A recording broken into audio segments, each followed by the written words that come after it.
Good evening, night owls, and welcome to Whisper Crowley. Tonight, I will guide you into a world of darkness, hoping to help you relax and unwind. Perhaps some of you will even drift into a haunting yet soothing sleep. Before we begin, let me know where you're listening from and what time it is for you. And now, we begin. This encounter took place several years ago in a remote part of Canada's Yukon Territory. For some background, I'm a fairly built 6'1" geologist, and I was around 31 years old at the time. Now on to the story. I was on a research expedition with my colleague Theo, traveling around the northern Yukon wilderness in my old, semi-reliable Toyota Land Cruiser. We're both geological enthusiasts and had heard about an amazing ancient glacial formation out this way.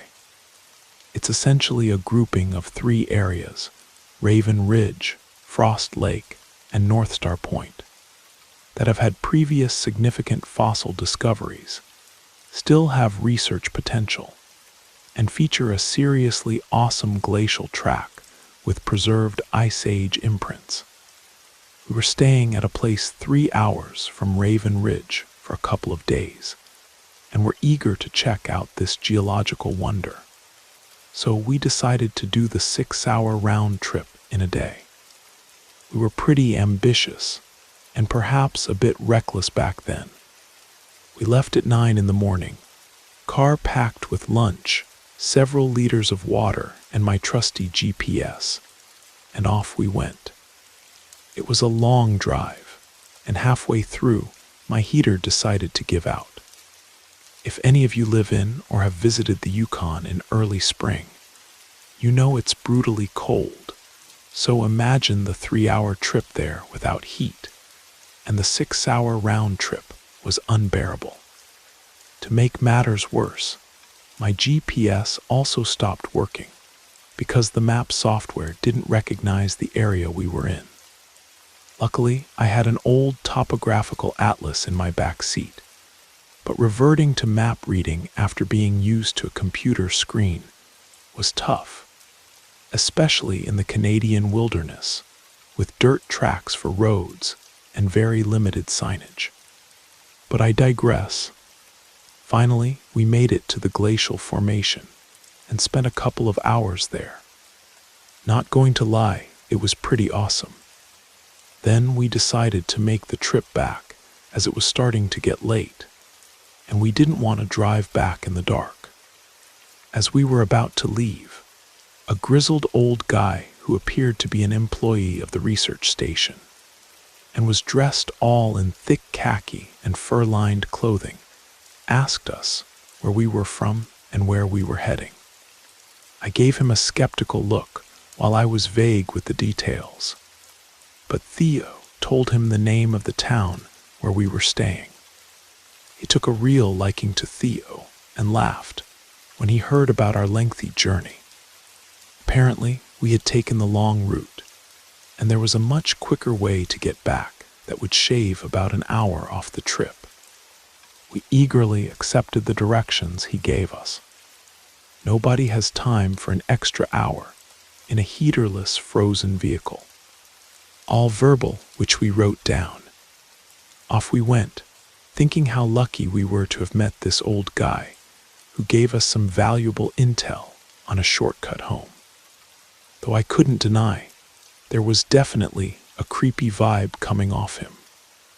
Based on the directions he gave us, we wound along several roads in an area I had never been in, and eventually ended up on a narrow dirt road. We were supposed to reach an intersection after about half an hour, take a right, and continue on that road until we hit a main highway that would take us back. After an hour and a half of driving on this dirt trail, though, we still hadn't reached the intersection. I was starting to freak out, thinking we missed the turn, but Theo was completely relaxed and was sure we'd get there eventually. I think he thought I was driving too slowly, but there are huge moose out there, and those things are seriously dangerous if you hit one. We had been traveling for a while. It was getting later in the day, and the fuel in the tank was down to quarter full. There were no houses, other roads, or cars in sight, and I was really uncomfortable with where this was headed. The middle of nowhere, in a remote area of the Yukon wilderness. There weren't even any trees nearby, just this dirt road and desolate snowy tundra as far as the eye could see. I stopped the car and told Theo to get the binoculars from the back to see if he could spot a landmark. Yes, I carried binoculars in my car, still do. He obliged and could just make out a structure-like building in the distance, so we decided to head for that. We figured it could be a ranger station, and maybe the people would be nice enough to give us some fuel to top us up and some better directions out of there.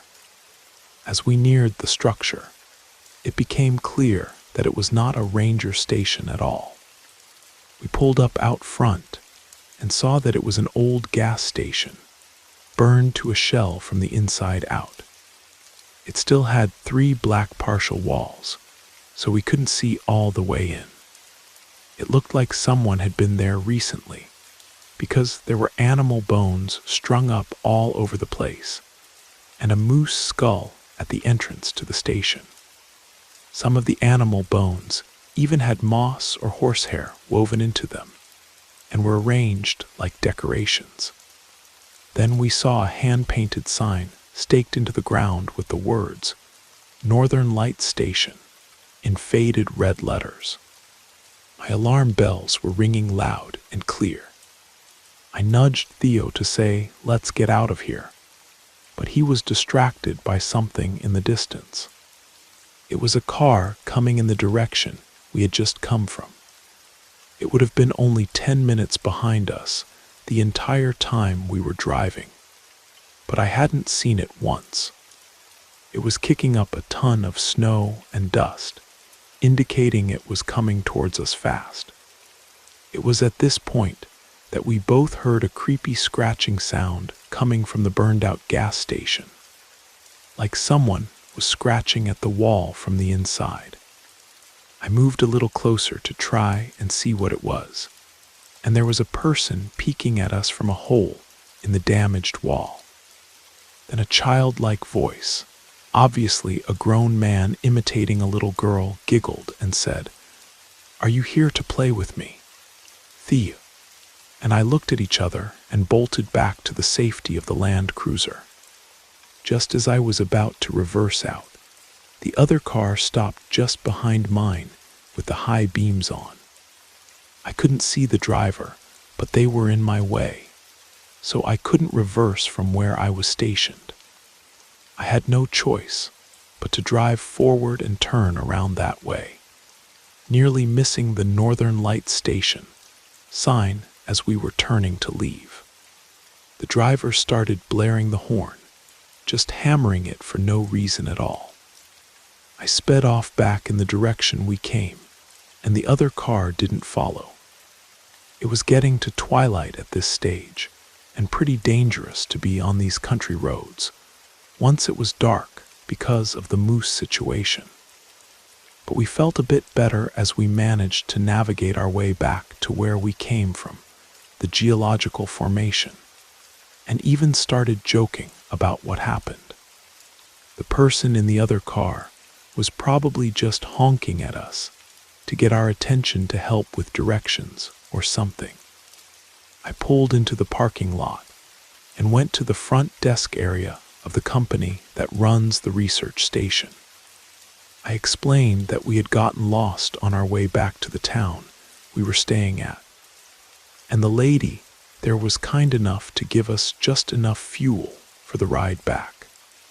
I couldn't help myself and mentioned to her that her coworker was a real jerk for giving us those weird directions. We figured there was no way we messed up the advice he'd given us. She gave me a weird look and asked me to describe the guy. I did, and her face went funny. She said, "That man does not work here. I saw him talking with the researchers today, and my boss had to ask him to leave. He kept trying to get the details of where people were staying and telling them that he had vacancies at his place and they could stay there." "The Northern Lights station," she nodded, her face pale. "We never found out what was happening at that burned-out gas station, or who the old man really was. But to this day, I triple-check my travel routes and never take shortcuts from strangers."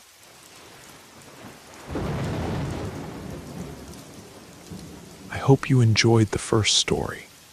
If you did, don't forget to leave a like. But if I didn't do my job well, feel free to give it a thumbs down. Either way, drop a comment and let us know where you're listening from and what time it is for you. Now, let's continue. A few years ago, I moved into a cozy cottage in the rural outskirts of Pine Grove, Vermont. The neighborhood felt like the perfect balance of having enough space to breathe, while still having friendly neighbors, close enough not to feel completely isolated.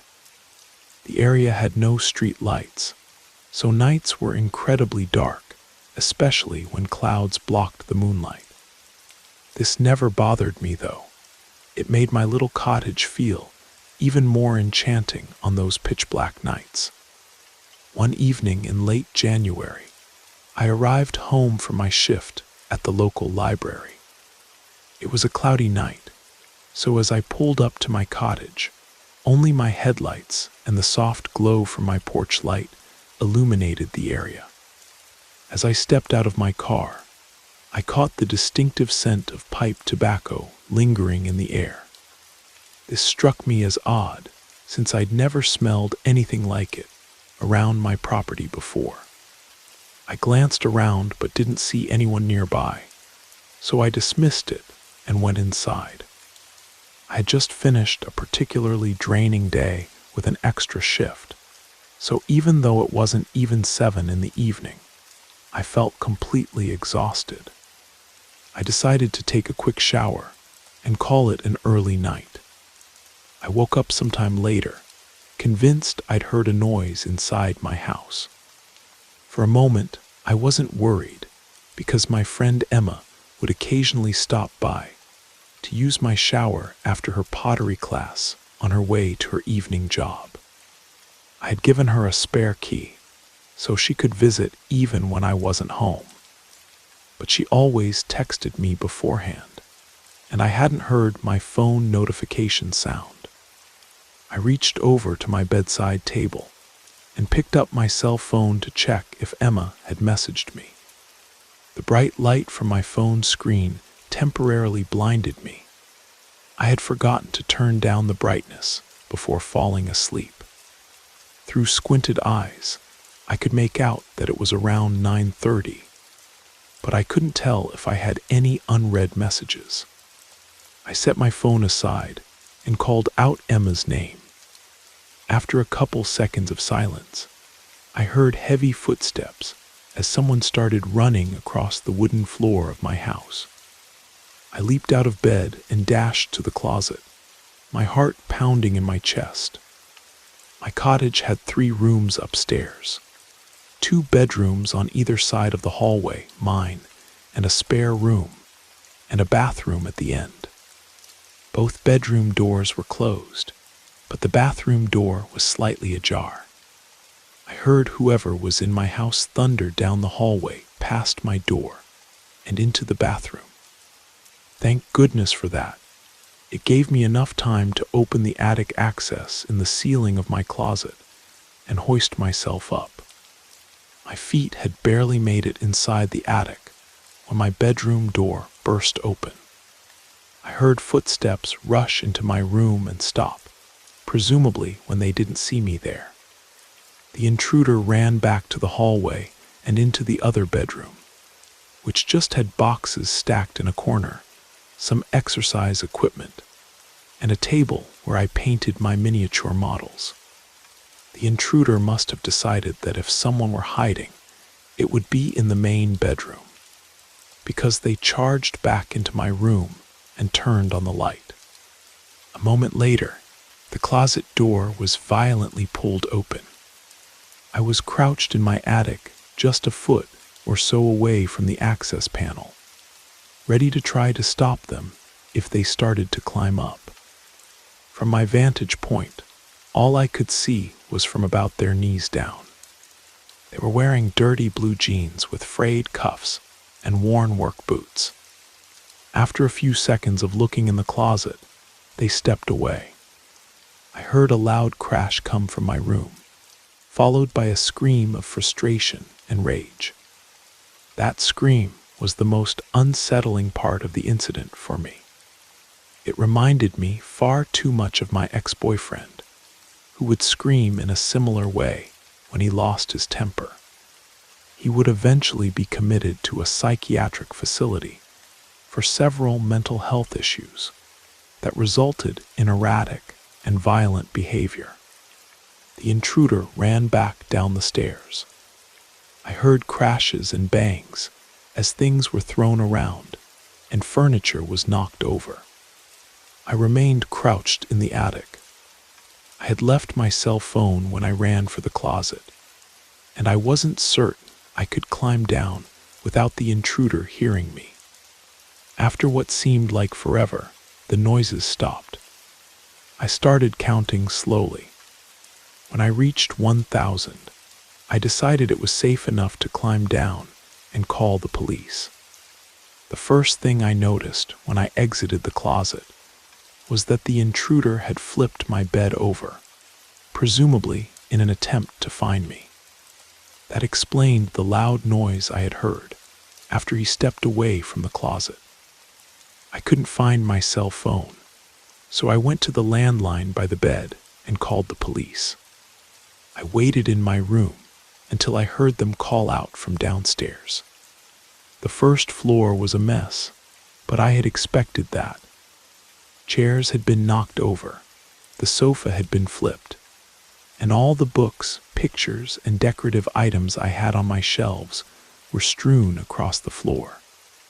The cupboards in the kitchen had been opened, and all the boxed and canned foods had been thrown to the ground. As far as I could tell, the only thing missing was a single knife from the wooden block in my kitchen. The police checked the house from top to bottom and found that the side door had been forced open with something like a crowbar. They also found a few pipe tobacco remnants along my fence line, along with some foil and an empty pen tube, which the police said people often use to smoke synthetic drugs. They speculated that the intruder had been watching my house for a while. I realized that must have been who was smoking outside when I got home. The officers collected the evidence and suggested I stay with family or friends that night and get the door fixed as soon as possible. I opted to just not sleep. I moved a shelf to block the broken door and spent the next couple of hours cleaning up. I would often go to the window with a flashlight and shine it along the fence line where the police found the tobacco remnants and foil. But I didn't see anything. The next day, I called to have the door fixed and motion-activated lights installed at the back and sides of my house. I ran a phone cable up into the attic and added a landline extension there. I never wanted to be stuck up there without a phone again. Nothing else happened at that house, though I lived there another 3 years without incident. One more precaution I took was practicing getting out of my bed, going to my closet, and climbing into the attic as quickly and quietly as possible. When I moved to my current home, I kept up the habit, except now I go to a crawl space at the back of the closet instead of an attic. I try not to think about what would have happened if I had been a bit slower getting to the attic, or if the intruder hadn't gone into the bathroom at the end of the hall.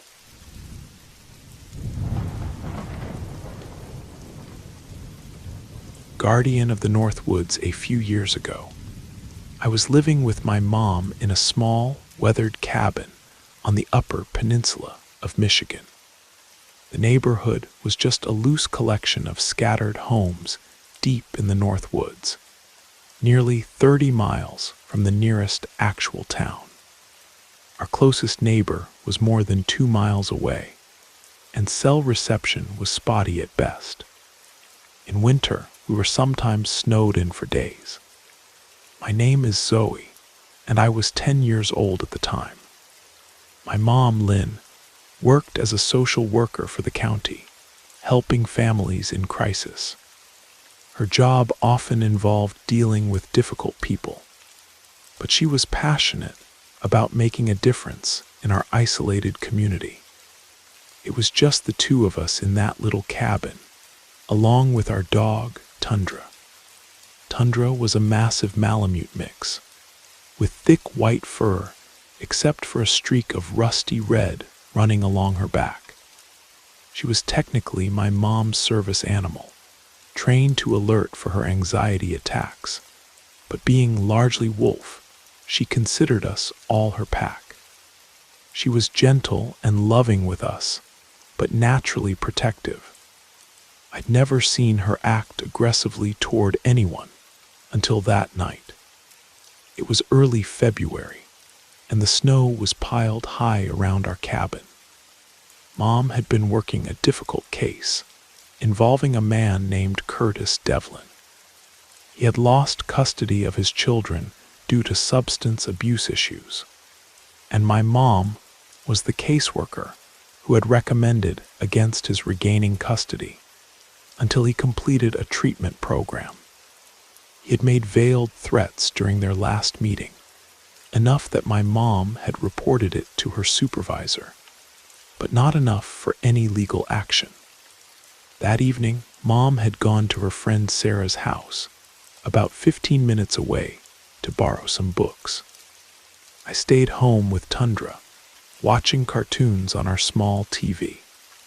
Mom called on the landline to check on me. "Everything okay, honey?" she asked. "Yes, Mom. Tundra and I are fine." "When will you be home?" "In about 20 minutes. The roads are pretty bad, so I'm driving slowly. Keep the doors locked, and I'll see you soon." After hanging up, I went back to watching TV with Tundra lounging by my feet. Suddenly she sat up, ears perked and alert. She went to the window and stared out into the darkness, a low growl rumbling in her throat. I had never heard her make that sound before. I went to the window, but couldn't see anything except the reflection of our living room lights against the blackness.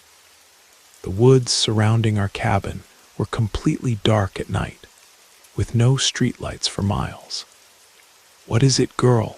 I whispered, my hand resting on her thick fur. Tundra's growl deepened, and she began pacing between the window and the door. Then I heard it, the crunch of footsteps in the snow outside. Someone was circling our cabin. My heart pounding, I ran to the phone and dialed my mom's cell. No answer. She was probably in a dead zone. I tried Sarah's landline, but got a busy signal. With shaking hands, I called the only other number I knew by heart, the emergency line. 911, what's your emergency? The dispatcher asked. Someone's outside our house, I whispered. My mom isn't home, and I'm alone with my dog. The dispatcher took our information, but warned me that the nearest deputy was at least 30 minutes away because of the snow. She told me to lock all the doors and stay on the line with her. Just as I was heading to double-check the back door, there was a loud smashing sound. Someone was trying to break in through the side door that led to our mudroom. Tundra exploded into a frenzy of barking, charging toward the noise. I dropped the phone and ran after her, terrified she might get hurt. When I reached the mudroom, I saw that the door frame had splintered, and the door was hanging open. Cold air and snow were blowing in, and just outside stood a man I recognized from a meeting at my mom's office, Curtis Devlin. He was halfway through the doorway when Tundra reached him. What happened next is something I'll never forget. Tundra, usually so gentle and composed, transformed into something wild and primal. She didn't just bark or growl. She launched herself at the intruder with such force that he was knocked backward into the snow. The man cursed and tried to fend her off, but Tundra was relentless. She circled him, snarling and snapping, her white fur standing on end, making her look twice her already impressive size. I stood frozen in the doorway, clutching the phone, as the dispatcher's tiny voice asked what was happening. Curtis tried to reach into his jacket, and that's when Tundra lunged. She clamped her jaws around his arm, and he screamed in pain.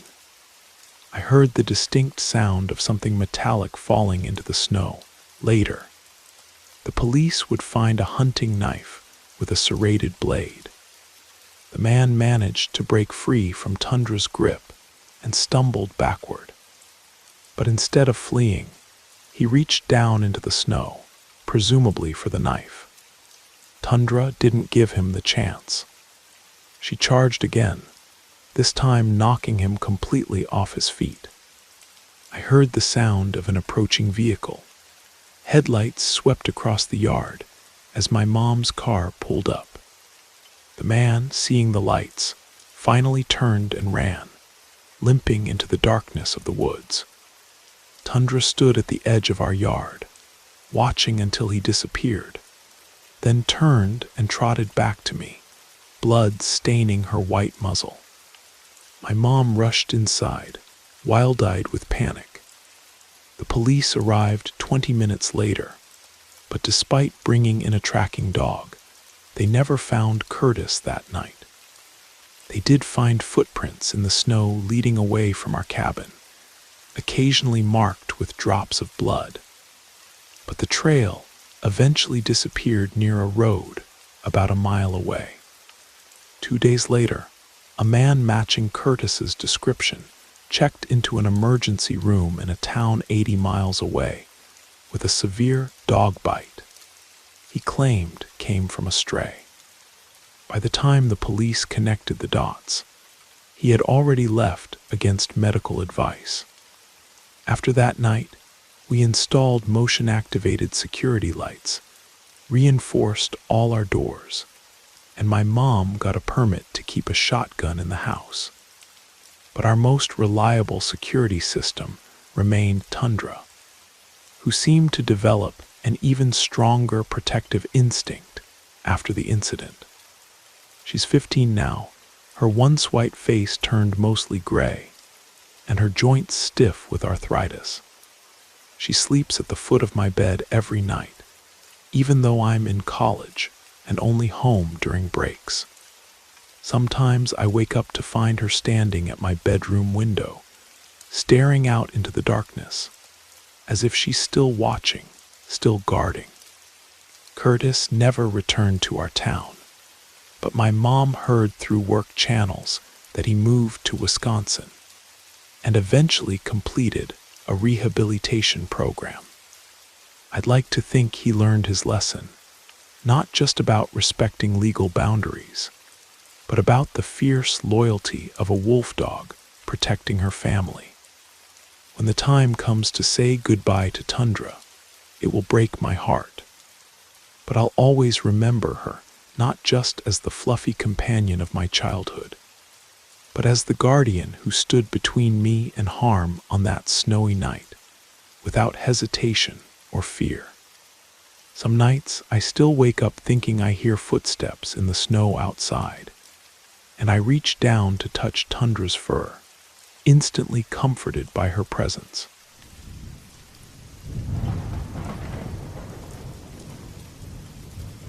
Voice in the blizzard. It happened last year between Christmas and New Year's Eve. I'm from Seattle, where winters are wet but relatively mild. So when my friend Kara invited me to join her ice climbing expedition in Alaska, I jumped at the chance for a real winter adventure. Kara is one of the most experienced alpine guides in the Pacific Northwest. Far more skilled than me, Morgan, a 30-year-old photographer who only started serious climbing 3 years ago. The plan was to explore some of the less frequented ice formations in Chugach State Park outside Anchorage. Kara had climbed all over the world, Nepal, Patagonia, the Alps, and had technique that made her seem almost weightless on the ice. I, on the other hand, was still developing my skills and relied heavily on her expertise, especially for the more technical climbs. We decided that I could manage a private lesson with Kara, first to refresh my techniques before attempting anything too challenging. On our first day, we headed to a relatively straightforward ice wall that was popular with beginners. The temperature was hovering around 0 degrees Fahrenheit, but the clear blue sky made for perfect climbing conditions. Everything went okay, as I quickly regained my old climbing reflexes. The sound of ice axes striking solid ice, the reassuring grip of crampons, and the focused concentration required to find the next secure hold. It all came back to me naturally. Finally, Kara decided I was ready for something a bit more advanced. We planned to tackle Blue Tears, a 70-foot ice formation that was challenging, but within my capabilities. We woke up at 5 in the morning to beat other climbers to the site. As we drove through the darkness, the weather report warned of an approaching storm system, but it wasn't expected to hit until late evening. We figured we'd have plenty of time to complete our climb and get back to town. The trouble began halfway up Blue Tears. The weather changed with the frightening speed that Alaskan storms are famous for. What had been a crystal clear morning suddenly darkened as clouds rolled in, bringing whipping winds and horizontal snow. Kara, who was belaying me from below, shouted that we needed to descend immediately. The wind was so fierce, it nearly pulled me off the ice wall. My fingers, despite the insulated gloves, began to go numb. I carefully started my descent, focusing on each placement of my axes and crampons. The visibility was dropping rapidly, and soon I could barely see 10 feet below me. That's when I heard it, a strange calling sound carried on the wind. At first, I thought it was just the storm playing tricks, the way wind sometimes creates eerie whistles when it passes through certain landscapes. But then the sound became more distinct, almost like someone was calling for help. I paused in my descent, straining to hear. The voice became clearer. It was Kara, calling my name, seemingly from above me. "Morgan, help. I'm stuck." This made no sense. Kara was below me, belaying my descent. I looked down through the swirling snow, but couldn't see her anymore. "Kara," I shouted against the wind. "Where are you?" "I'm up here," the voice above me called. "Please help. I'm slipping." A surge of confusion and panic hit me. How could Kara be above me? I had just started my descent, and she had never left her position at the bottom of the formation. I decided to continue down, reasoning that the wind must be distorting sounds in the narrow ice gully. "Morgan, please." The voice grew more desperate. "I'm going to fall." Despite my better judgment, I stopped again. The voice sounded exactly like Kara, the same pitch, the same slight Midwestern accent. I looked up but could see nothing except swirling white.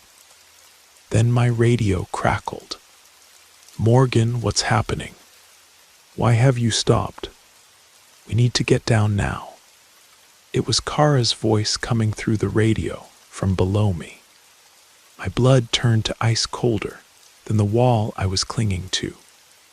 I immediately resumed my descent, moving as quickly as safety would allow. The voice above continued calling, becoming increasingly distressed, and then angry when I didn't respond.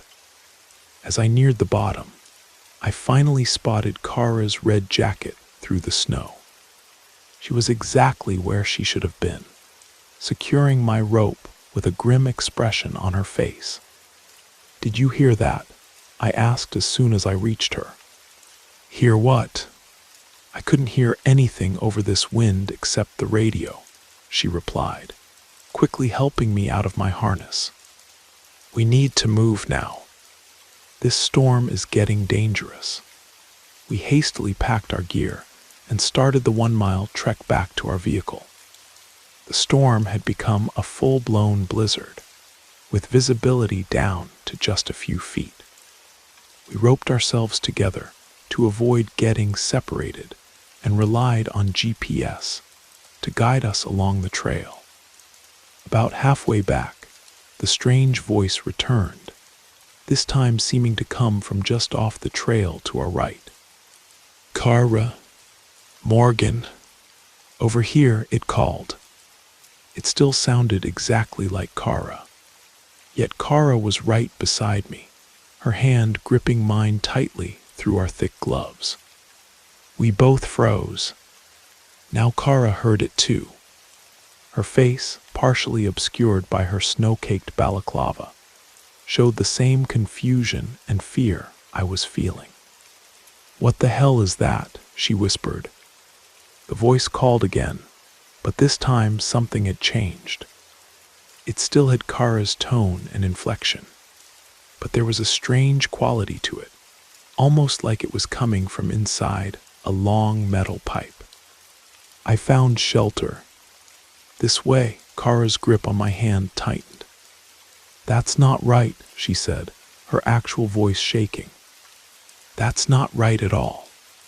We pressed forward, ignoring the calls that continued to come from different directions around us.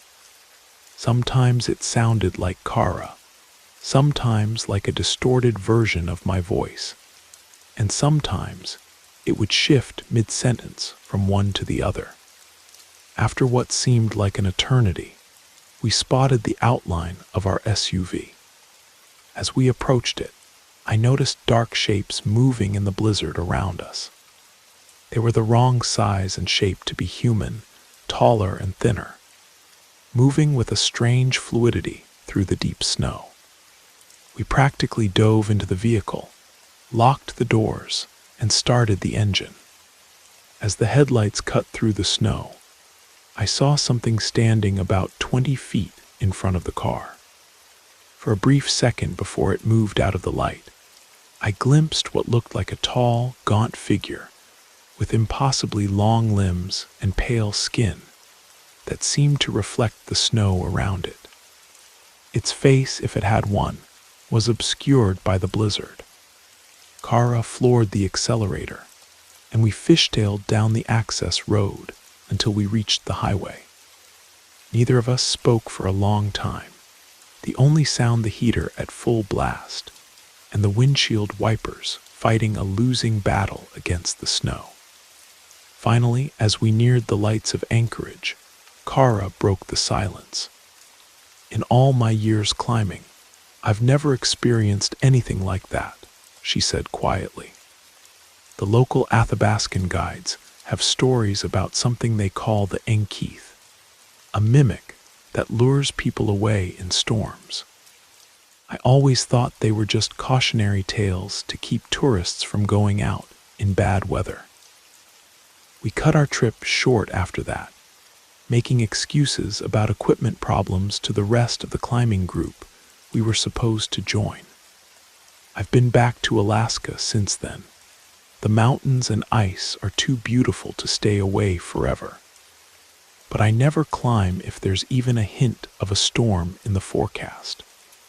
And Kara and I established a code word, something we can use to verify it's really us calling if we ever get separated in the wilderness again. Sometimes, on windy nights in Seattle, I think I can hear my name being called from outside my apartment window. I turn up my music and pretend it's just the wind.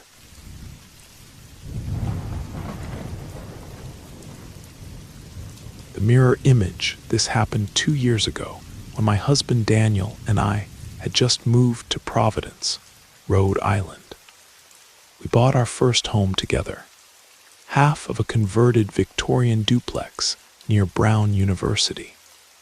The place had all the charm and quirks you'd expect from a house built in 1890.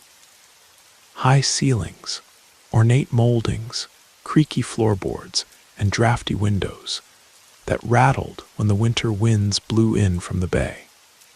We were in our late 20s, just starting our careers, Daniel as an architectural historian at the university, and myself, a leaner, as a restoration specialist at the local museum. Our shared love of history and antiques was what brought us together in the first place, and our new home became the perfect showcase for our growing collection of vintage finds. The most significant of these was a massive oak wardrobe we discovered at an estate sale in Newport. The piece was beautiful, 7 feet tall, with intricate carvings of forest scenes, and a full-length beveled mirror on the door. The elderly woman selling it told us it had belonged to a famous stage actress from the early 20th century, who allegedly used it as a portal to practice conversations with herself before performances. Daniel and I laughed at the story, thinking it was just a sales tactic, but we couldn't resist the wardrobe's beauty. It took 4 men to move the wardrobe into our bedroom, where it dominated the entire wall opposite our bed. Something about its presence made the room feel different, smaller somehow, despite its high ceiling. But we were thrilled with our purchase, and spent that evening organizing our clothes inside its deep, cedar-scented interior. The strange incident happened on a particularly bitter January night. A nor'easter had hit Providence, burying the city under 2 feet of snow and knocking out power in several neighborhoods, including ours. We had built a fire in the bedroom fireplace, another charming feature of our antique home, and fallen asleep early, bundled under layers of quilts. I woke up in the middle of the night, my eyes adjusting to the dim orange glow from the dying embers in the fireplace. I immediately noticed Daniel moving around the wardrobe, his back to me. He appeared to be rearranging some clothes, which seemed odd at 3 in the morning during a power outage. "Daniel, what are you doing in the wardrobe?" I asked, my voice groggy with sleep. "Come back to bed. It's freezing." His face turned slightly, but just enough for me to see the profile of his cheek in the faint firelight. "I need to find my blue sweater for tomorrow. I can't be late for the department meeting," he replied, continuing to move items around inside the wardrobe. I was confused. Daniel rarely planned his outfits the night before, and I was almost certain he'd worn that blue sweater just yesterday. Still half asleep, I turned over to check the time on my phone and noticed a large lump in the bed beside me. I froze. In the glow of my phone screen, I could clearly see Daniel fast asleep next to me, his back rising and falling with each deep breath. A jolt of adrenaline shot through my body, instantly banishing any remaining drowsiness. I slowly turned back toward the wardrobe, afraid of what I might see. The figure was still there, now standing motionless before the mirror door, silhouetted against the faint light from outside. "I need to find my blue sweater," the voice said again. But this time it sounded hollow, like it was coming from inside the wardrobe itself, rather than from the figure standing before it. I reached out with a trembling hand and touched my husband's shoulder, desperately hoping he would wake up. Daniel stirred, mumbling something unintelligible before rolling over to face me. "What's wrong?" he asked, his voice thick with sleep. Before I could answer, the figure at the wardrobe turned fully toward us. In the dim light, I could see that while it looked remarkably like Daniel, the same height, the same posture, the same tousled hair, there was something fundamentally wrong with its face. It was as if someone had attempted to draw Daniel's features from memory, but got all the proportions slightly off. Daniel followed my terrified gaze and sat bolt upright when he saw the figure. The thing that looked like him stared back, its expression unreadable in the darkness. Then, without a word, it turned and stepped into the wardrobe, disappearing completely as if walking through a doorway. We sat frozen in our bed for what seemed like an eternity. Finally, Daniel jumped up and cautiously approached the wardrobe, grabbing a fireplace poker on his way. With trembling hands, he pulled open the door, revealing nothing but our neatly hung clothes and the reflection of our frightened faces in the mirror. We spent the remainder of that night huddled together on the living room sofa, unable to return to our bedroom. When morning came, Daniel insisted on removing the wardrobe from our house immediately. We paid an exorbitant amount to have movers come that same day, despite the snow-covered streets. The woman who had sold us the wardrobe wasn't surprised when we contacted her about what had happened. She confessed that the actress who had owned it had a twin sister who died under mysterious circumstances. According to local legend, the actress would sometimes see her dead sister in the wardrobe's mirror, wearing her clothes and practicing her lines. We donated the wardrobe to a historical society on the condition that it never be used in a residential setting. Sometimes I still wake up in the middle of the night, feeling watched.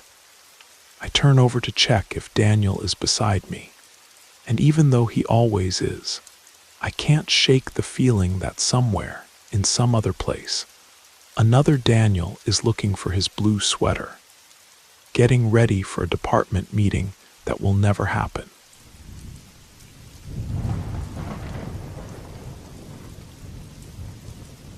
The Shadow Watcher. This starts around when I was 13 years old, back in 1995. I grew up in Pinewood, Wisconsin, a town so small it barely qualified for its own zip code. It's worth mentioning that I didn't have a very good home life, but I also wasn't very aware of this fact. I suspected that maybe families were sometimes just like that. Houses were always messy and decrepit. Parents were always either insanely controlling and accusatory, or they weren't around at all. At this point in my life, I would have to take a bus to school. I would wake up very early to catch it, and it was almost always still dark outside when I walked to the bus stop. In the corner of my eye, there it would be in my yard, the tall, wavering figure. It was maybe 6.5 feet tall with no distinct features, just a dark humanoid silhouette that seemed to ripple and shift like smoke caught in a gentle breeze. Its edges were never quite solid, and where a face should be, there was only deeper darkness. It gave me a deep sense of unease whenever I caught a glimpse of it, but oddly enough, it would just stand at the end of the yard. When I would try to look at it directly, it would fade like morning mist, leaving me wondering if I'd seen anything at all. I thought maybe it was just my imagination.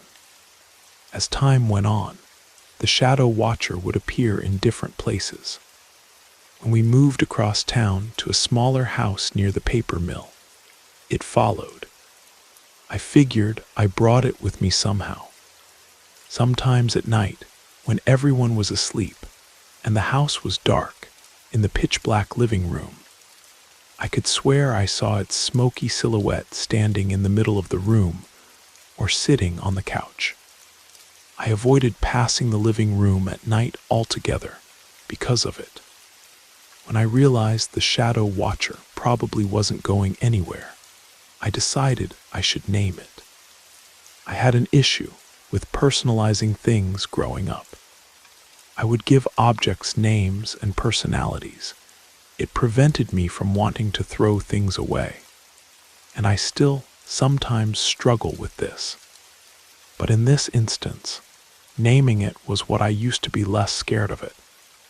I named it the Shadow Watcher, as it seemed to be watching over me in some strange way. As my mental health declined, and the emotional abuse I was facing became more apparent and frequent, the Watcher seemed to become more bold. Sometimes when I was in the shower, I could swear I saw its dark form on the other side of the curtain. I would see the curtain slowly move as if it were touching it with a misty appendage. I would press my back against the wall of the shower and watch it slowly test the curtain barrier.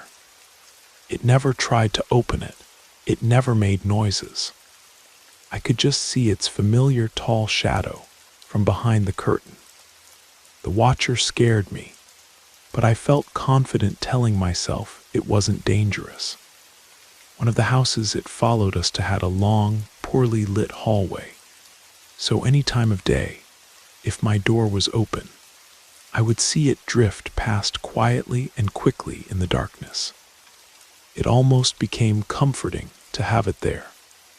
My mother was rarely home, and my brothers didn't seem to notice it. It was like the Watcher was there to check up on me. I started to whisper into the dark living room at night, "Good night, Shadow Watcher." And I would see it slowly shift away from the couch, like it acknowledged me in some way. Fast forward to now. I live with my girlfriend, and I started seeing a therapist, though I haven't mentioned the Watcher. When I started taking medication and addressing old trauma, the Watcher started to show up less and less frequently. The last I saw of it was in the living room of our apartment. It was standing there, its smoky form too tall for the room, so its upper portion seemed to bend forward slightly where the ceiling would have constrained a solid being. I waved at it, just a small gesture of acknowledgement.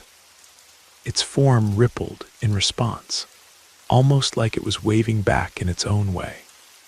I said to it, "Good night, Shadow Watcher." "Thank you." It seemed to bow its head a bit. I walked to my bed, and it stayed there in the living room. In the morning, as always, it was not there, but in the following nights, it hadn't shown up either. I was a bit sad to have it leave, but I'm sure it's for the better. I like to think it moved on to better things, or perhaps its purpose was fulfilled. I know I certainly found my way to a better place in life. Sometimes I wonder if the Shadow Watcher was my own creation, a manifestation of my mind, trying to provide me with some form of constant companionship during those lonely years. My therapist once asked me about coping mechanisms I developed as a child. I didn't mention the Watcher specifically, but I told her I used to imagine someone was looking out for me. She said that's a common and healthy response to isolation. What's strange is that last winter, my girlfriend mentioned seeing a dark, tall figure standing in our bedroom doorway when she woke up in the middle of the night. She thought it was me until she reached over and felt me asleep beside her. When she looked again, it was gone. I didn't tell her about my childhood companion. Some things are better left in the shadows.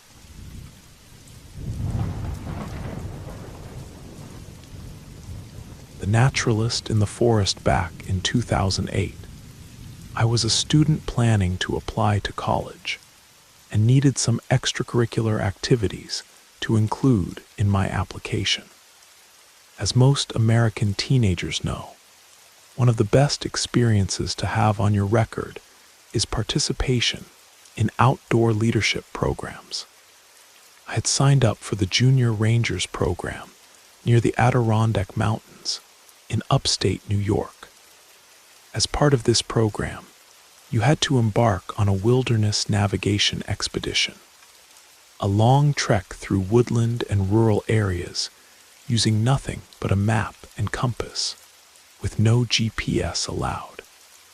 It's designed as a teamwork experience where you camp and overcome obstacles together. At the time, I was out of shape, so my instructor Mike volunteered to take me out to a secluded part of the forest to give me an idea of what wilderness navigation was really like. We didn't stay overnight, as I would have to during the real thing, but we hiked maybe 10 miles through woods and across a small mountain stream in pretty miserable weather.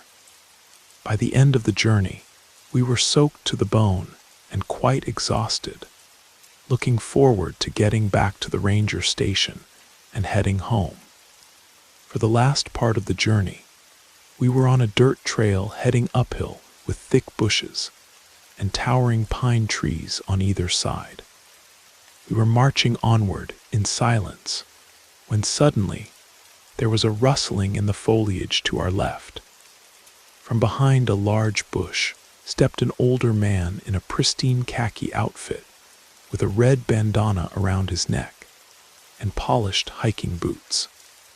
He looked to be in his late 70s or early 80s, very pale with liver spots dotting his face and a perfectly combed silver-white hair. I was instantly unsettled. Who dresses like that to go into the deep woods? Seeing a man his age out there in those clothes, and weather conditions made me think this guy had lost his marbles. There was something else that took me a moment to notice. He was bone dry and didn't even have mud on his boots. We stopped in our tracks and stared at the man, who seemed just as frozen and shocked at seeing us. Mike made the first move, taking a step toward him and asking if he was all right. The old man continued to stare for a moment, not moving even a twitch. Then suddenly, he became very animated. It was as if he snapped out of a trance. He started flailing his arms wildly, saying something awful had happened and that a fellow naturalist of his needed help. He began walking backward into the woods, motioning for us to follow him, which we did. We started off at a brisk walk and then escalated to running as we struggled to keep up with the old man. After maybe a minute, he disappeared ahead of us, but we could still hear him, so we continued to follow the noise until we reached a huge slope. We stopped at the edge and looked down to see the old man standing at the bottom, motioning and pleading with us to follow him. I remember looking down and seeing that the slope was probably at a 40-degree angle, spanning perhaps 50 feet or more, and slick with mud. It looked like an accident waiting to happen, especially since there were no shrubs or roots to hold on to. I wondered how the heck did he get down there so quickly and so cleanly. At that distance, it was hard to see fine details clearly. but he still didn't appear to be wet or muddy at all. Mike and I looked at each other, and I saw that he was getting as unsettled as I was.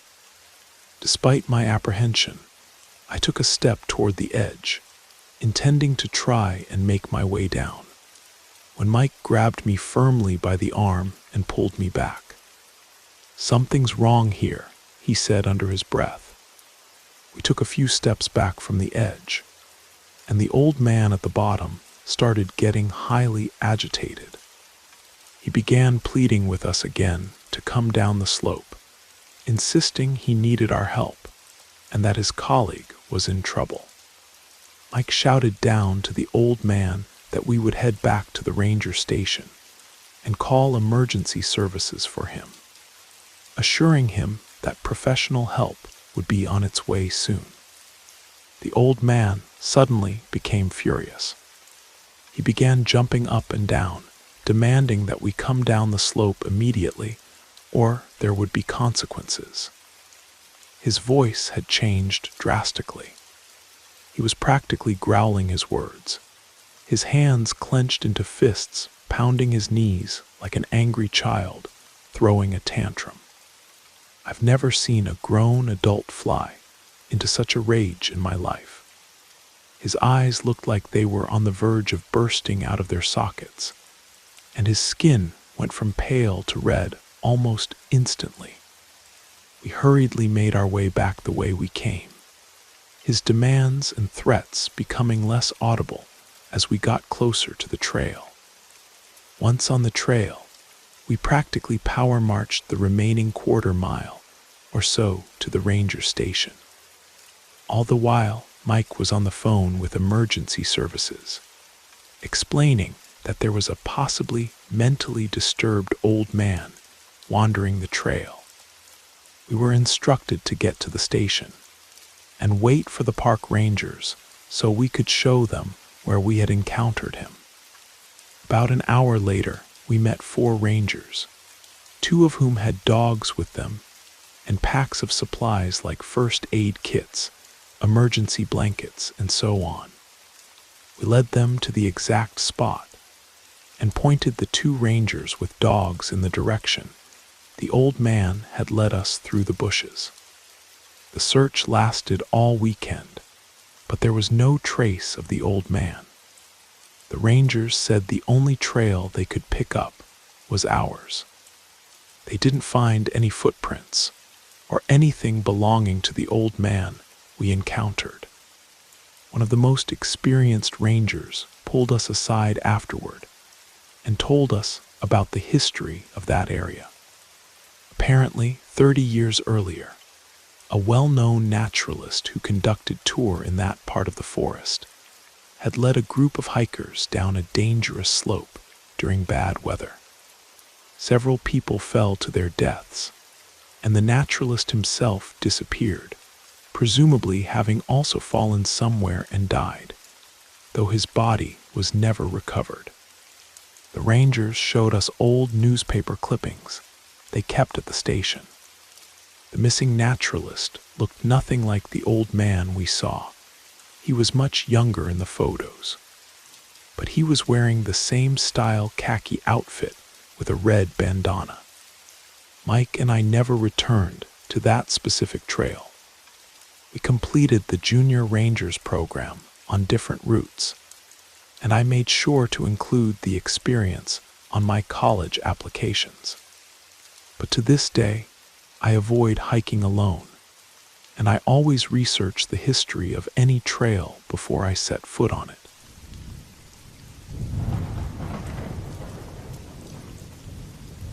The story here reminded me of the time some friends, and I stayed in what had to be the 3rd most unsettling mountain lodge in Colorado, which for Colorado is saying something. I inadvertently traumatized my entire group when I recounted what I had previously considered to be an amusing childhood story. The lodge itself was a bit of a nightmare, as everything was bolted down and none of the doors locked properly. But that's a different tale. I decided this would be a good place to share my experience, given my friends' shocked reactions. The story itself is about my family's run-in with strangeness on a trip to the Rocky Mountains. Though the growing expressions of disbelief and horror on my companions' faces convinced me that the story was not, as I had previously considered, funny in any way. In any case, what follows is completely true, and everyone present swears by this narrative. When I was 5 years old, we took a road trip, as was common in our family, up to the Colorado Rockies to see my grandmother on my father's side, and to explore the countryside a bit. There we were in a remote part of the mountains, away from the region where my grandmother actually lived, and we were planning to stay in a bed and breakfast my father had booked ahead of time. It had been an unexpectedly long drive due to weather complications, and when we found the B&B, we were all quite tired. We went up to the door to check in, and a woman missing her 2 front teeth on both the upper and lower jaw answered. She invited us in, but warned us that they didn't have any room for the night. They were fully booked. My father protested that he had made arrangements in advance, but she said she knew of another lodge with a vacancy just up the road, and would give them a call, assuring him they would offer the same rates. But first, she insisted on showing my parents around, as her husband was an artist, and she wanted to show them his studio and famous artwork. We were all invited in, but after seeing the first few pieces of artwork depicting disturbing scenes and individuals, my parents opted to leave us kids outside with Grandma. Apparently, most of the rooms were filled with similarly foreboding images of distressing scenes and occasional sculptures of menacing animals. My parents were a bit creeped out, but just figured these people were eccentric, and they had dodged a bullet by ending up somewhere else.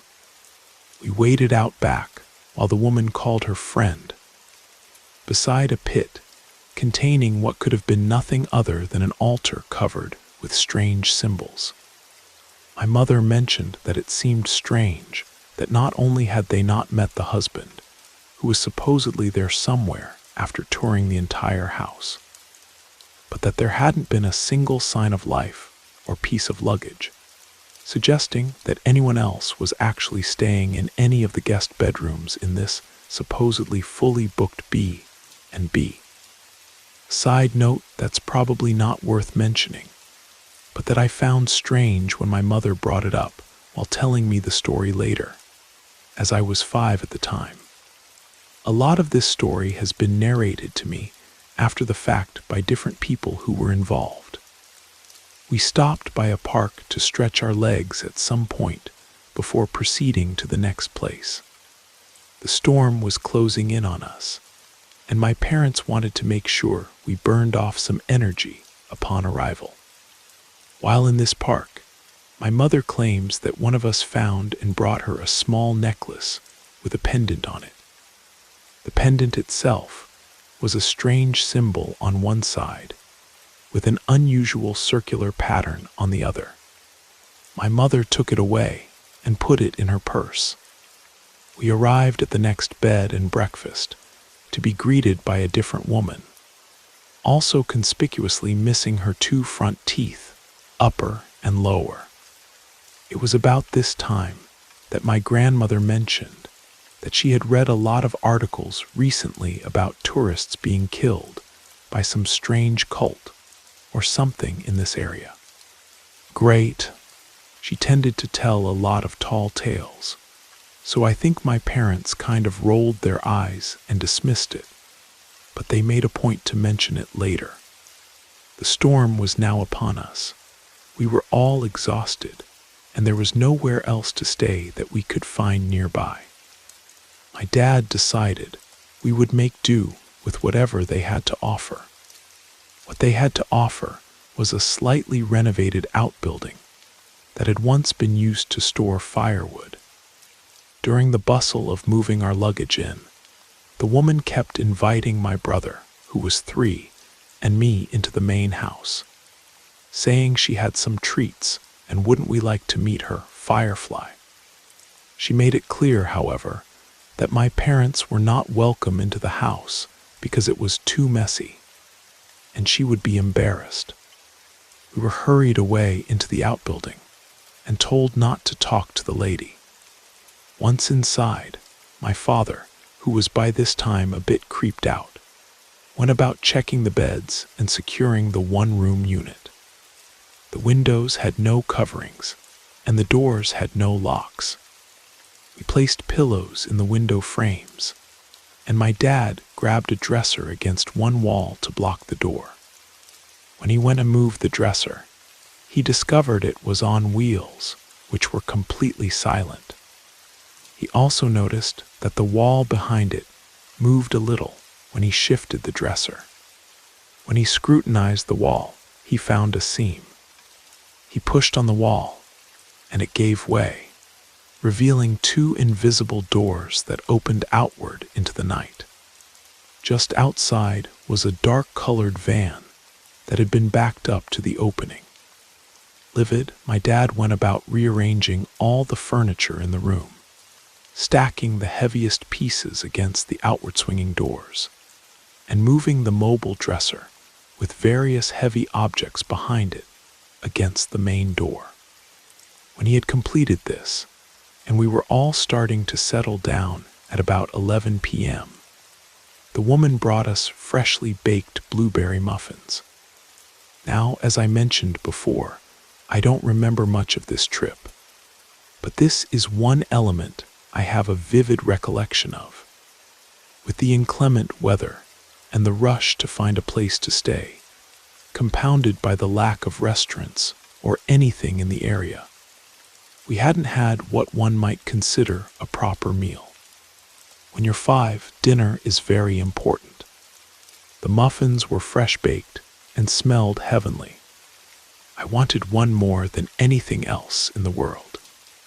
However, presuming, probably correctly, that they were poisoned, or that something was seriously wrong with them, since this entire situation was beginning to feel like a horror movie, my mother absolutely forbade us from even going near them. She put them on a high shelf and sent us to bed. I was so angry. I went to bed hungry and irritable. Only 2 things happened that night that I can recall. My parents slept very lightly, if at all, as you might imagine. They claim they kept hearing talking outside. My sister woke us all with a blood-curdling scream around 1 a.m. for reasons unknown, as she was usually a very quiet baby. When my parents got up and tried for about an hour to get her back to bed, my mom noticed something on the wall as she was walking her around and called my father over. What I would later learn was that the picture hanging to one side of the door, which during the daylight seemed to be logs in a recently extinguished fire pit and a tranquil forest scene, was by night unmistakably burning bodies with a hooded, smoky figure looming over them. We got up the next morning, packed up early, and waited for the lady to get up so we could pay and leave. While my parents were packing the bags, the woman came around back and gave both my brother and me small wooden figurines in the form of peculiar creatures, each a different color, that she had written little notes on. As my father was paying, after loading us into the car, my mom began kicking the gravel around on the drive absent-mindedly. The woman came over to say goodbye and wave to us with her gap-toothed grin, and my mother noticed that she was trying to discreetly recover something that she was uncovering under the gravel. Before driving off, my mother got back out of the car and uncovered one of the objects she had spotted. She claims it was the same strange symbol with circular pattern within it that she had seen a similar version of in the park, prompting her to notice, as we drove away, that the necklace was no longer in her purse. The likelihood of it simply falling out of the purse pocket she had placed it in was, as she put it, quite unlikely. People listening to this story seem perplexed that I still have that little wooden figurine the strange woman gave me sitting in my bedroom. I know this all sounds very bizarre, but I can only assure you that it matches well with my memory of the events. And all the adults who were there tell the same story, two of whom were not known to exaggerate at all. Personally, I'm glad it's just a weird story we look back on with confusion, and that nothing stranger happened that night. Update, according to my mother, whom I spoke to today, it was near Cedar Creek, and one was a farm, the other was an old mill. I actually found the website for the B&B. It's still running, but with different owners. They seem like nice people who have improved it quite a lot.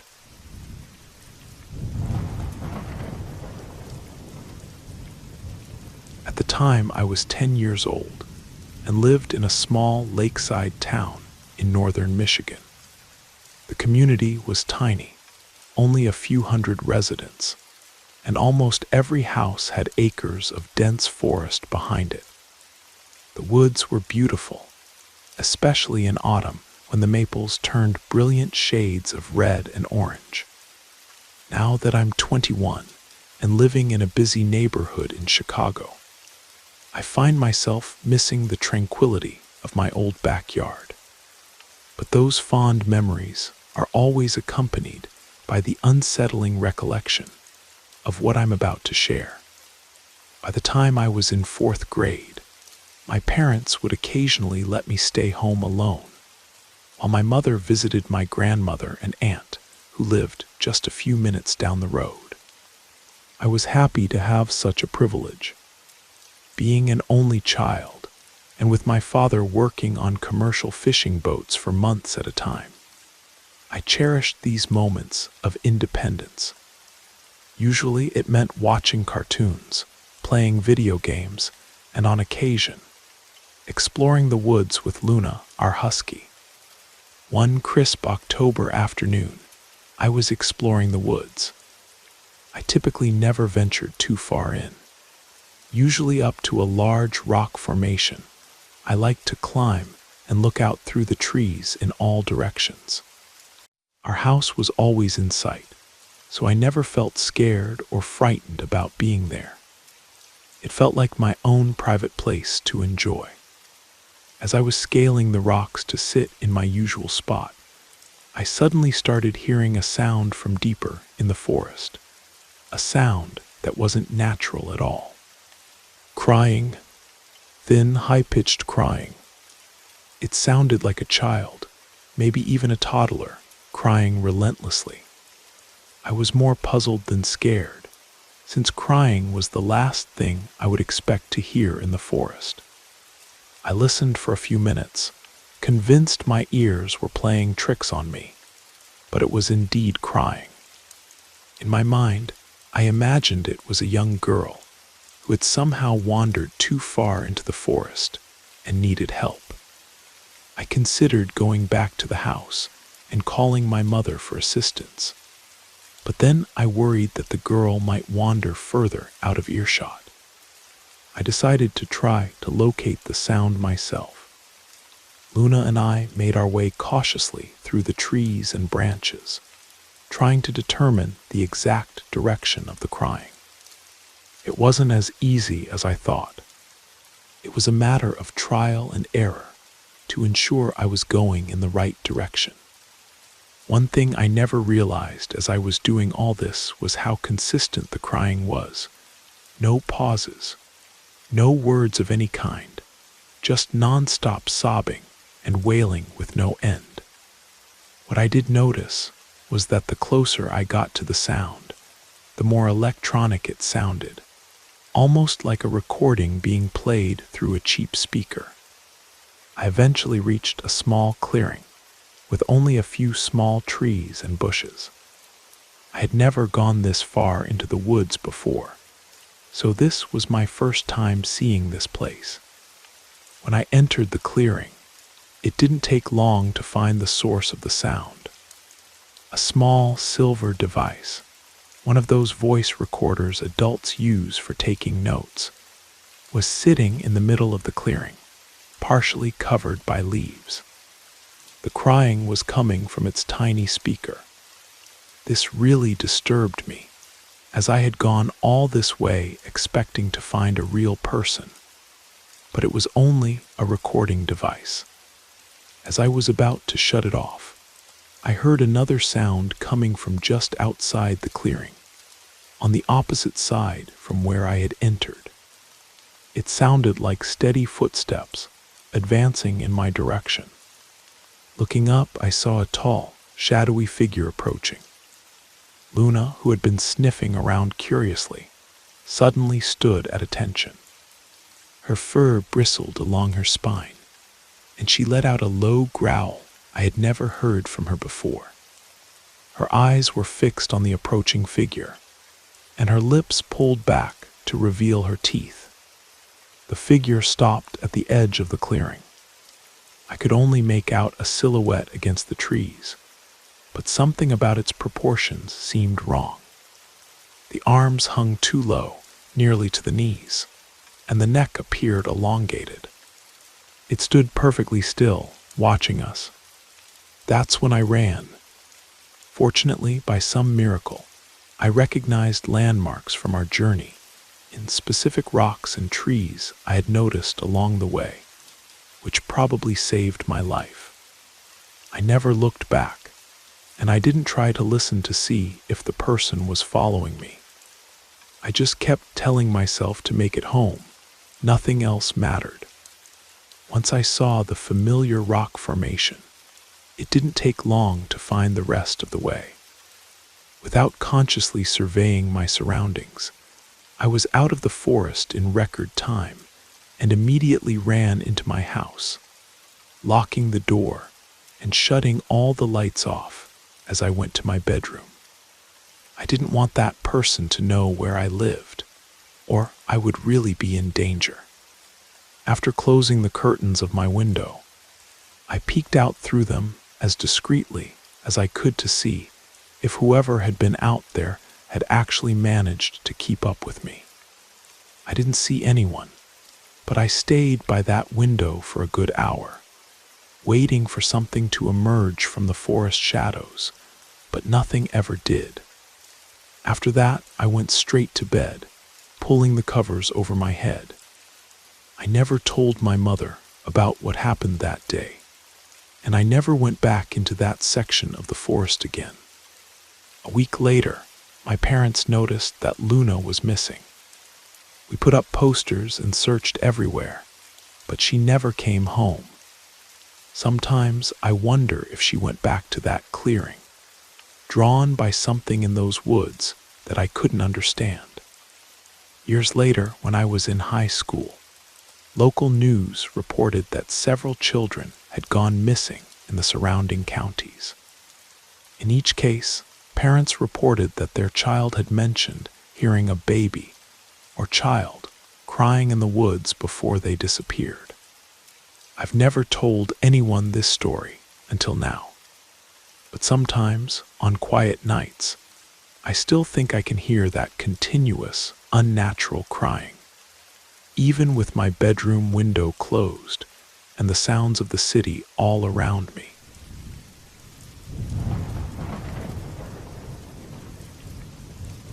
This encounter took place several years ago in a remote part of the northern Scottish Highlands.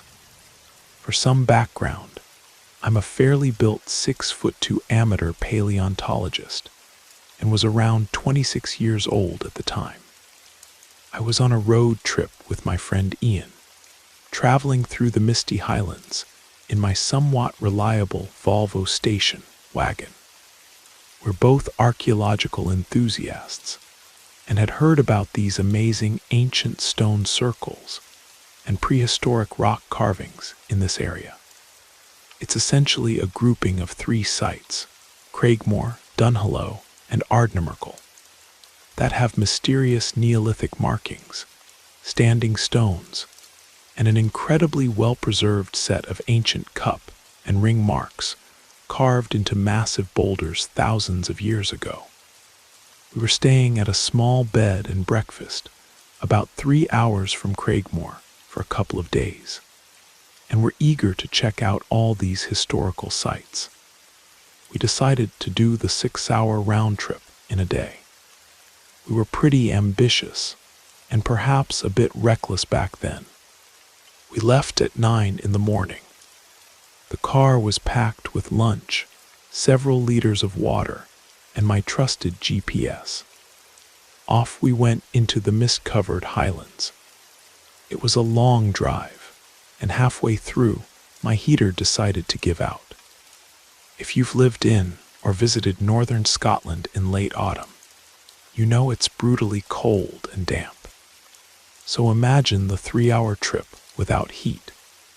To make matters worse, my GPS also stopped working because the map software didn't recognize the area we were in. Luckily, I had an old physical map in my glove compartment, but reverting to map reading after being used to digital navigation was tough, especially in the highlands with narrow single-track roads and very limited signage.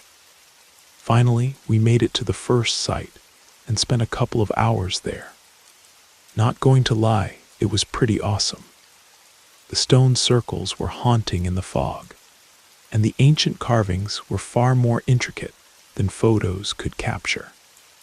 Then we decided to make the trip back, as it was starting to get late, and we didn't want to drive those winding mountain roads in the dark.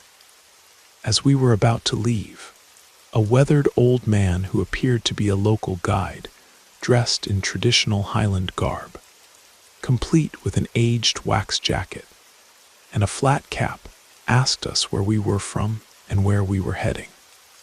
I gave him vague answers, but Ian, being the friendly sort, told him the name of the town where we were staying. He took a real liking to Ian and laughed when he heard about our lengthy journey. Apparently, we had taken the tourist route, and there was a much quicker way to get back that would shave about an hour off the trip. We eagerly accepted the directions he gave us. Nobody has time for an extra hour in a heatless car on freezing Highland roads. Though I couldn't deny there was definitely an odd vibe coming from the old man. I was too cold and tired to care. Based on his directions, we wound along several narrow roads in an area I had never been in, and eventually ended up on a single-track dirt path that seemed to cut through a valley between 2 steep hills. According to his instructions, we were supposed to reach an intersection after about half an hour, take a right, and continue on that road until we hit a main highway that would take us back. After an hour and a half of driving on this dirt track, though, we still hadn't reached the intersection.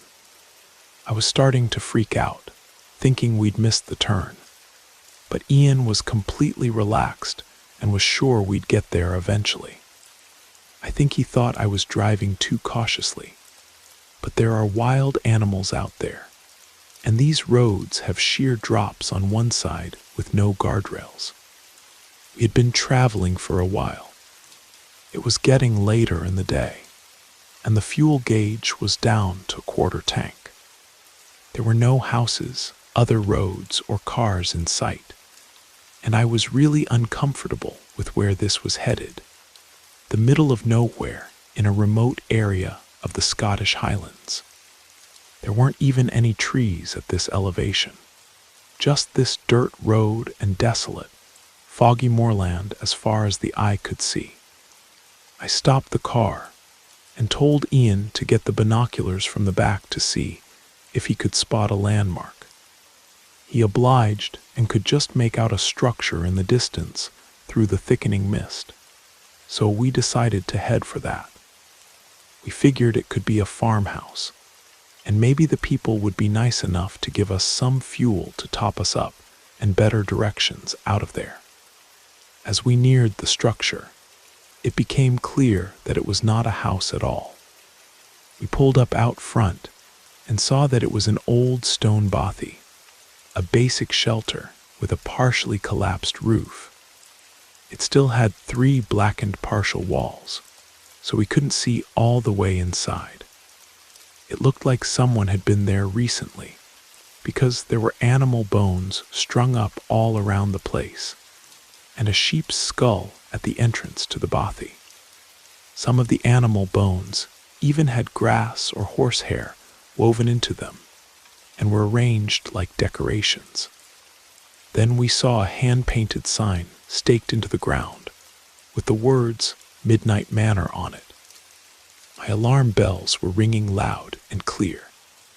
I nudged Ian to say, "Let's get out of here," but he was distracted by something in the distance. A car coming from the direction we had just come from.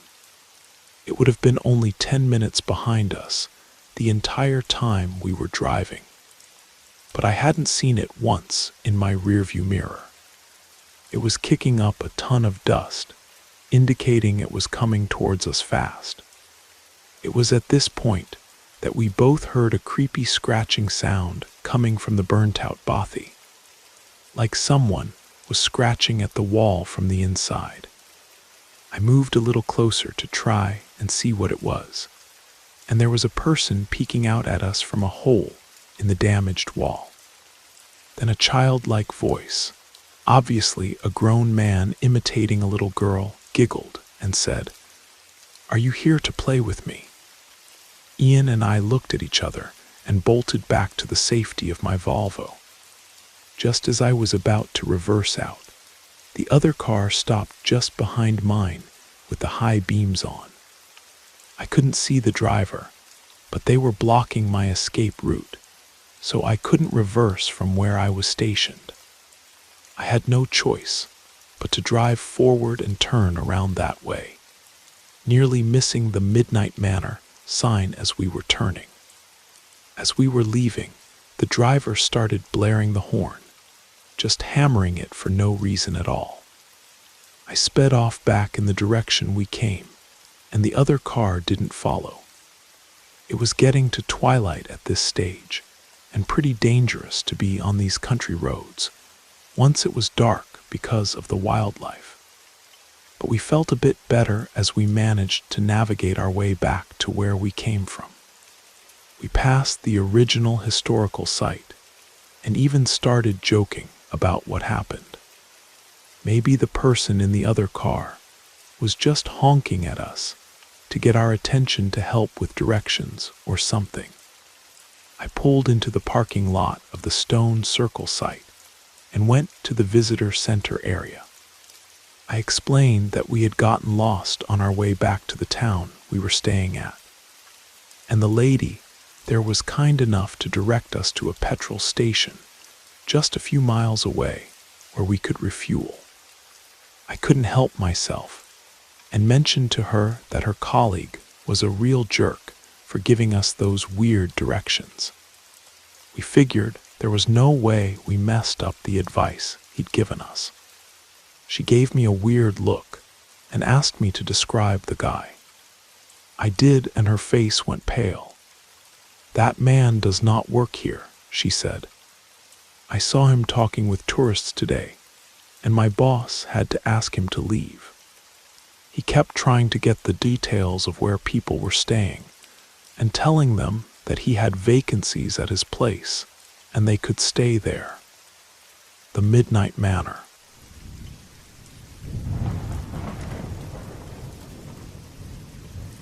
A few years ago, I was renting the top floor of a century-old Victorian house in the outskirts of Portland, Maine. The neighborhood balanced that perfect mix of having space without feeling completely isolated. My apartment was on the third floor of a massive house that had been divided into separate living spaces. Each floor had its own entrance and staircase, making it feel like an individual home. The surrounding area had minimal street lights, leaving the streets particularly dark on cloudy nights when the moonlight couldn't break through. This never bothered me, though. It made my little space feel even more cozy on those dark nights. I work remotely as a web designer, which means I can set my own hours. One day in late January, I had finished a particularly grueling project and was ready to call it a night. I just wrapped up a few hours of overtime, so even though it wasn't even 7 yet, I felt completely drained. I decided to take a shower and turn in early. The house had strange plumbing, the kind where water suddenly runs cold when someone flushes a toilet downstairs. But I'd grown accustomed to its quirks. My shower was hot and relaxing, just what I needed after staring at a screen for 12 hours straight. I woke up sometime later, certain I'd heard a noise inside my apartment. I wasn't worried right away, because my friend Noah would sometimes stop by to use my shower after his shifts at the harbor, before heading to his night classes. I'd given him a spare key, so he could stop by even if I wasn't home. He would always text me beforehand, though, and I hadn't heard my phone alert me. I reached over to my bedside table and picked up my cell phone to see if Noah had sent me a text. The bright light from the screen blinded me momentarily. If we hadn't been in the middle of a text conversation earlier that day about meeting up this weekend, I might have noticed how unusual this visit would have been. I set my phone aside and called out Noah's name. There were a couple of seconds of silence before I heard loud footsteps as someone started running through the wooden floor of my apartment. I leapt out of bed and ran to the closet. My apartment had a straightforward layout, a combined living room and kitchen, a bathroom, and my bedroom where I was now. I had just enough time to slip into my bedroom closet before the footsteps thundered down the hallway. Whoever was there had already sprinted past my closed bedroom door and into the bathroom at the end of the hall. Thank goodness for that small blessing. It gave me enough time to access the attic through a small hatch in my closet ceiling and hoist myself up. My feet were barely inside the attic when my bedroom door burst open. I heard heavy footsteps run into my room and stop when they didn't see me there. When they didn't find me in the bedroom, they ran back to the hallway and into the living room, which just had bookshelves lining one wall and my workspace in the corner. I guess they decided if someone were hiding, it would be in the bedroom, because they charged back into my room and turned on the light. A moment later, the closet door was ripped open. I was crouched in the attic, just a foot or so away from the access point, ready to try to stop them if they started to climb up. From where I was positioned, all I could see was from about their knees down. They were wearing dirty work boots with frayed laces, and the hems of their jeans were covered in mud.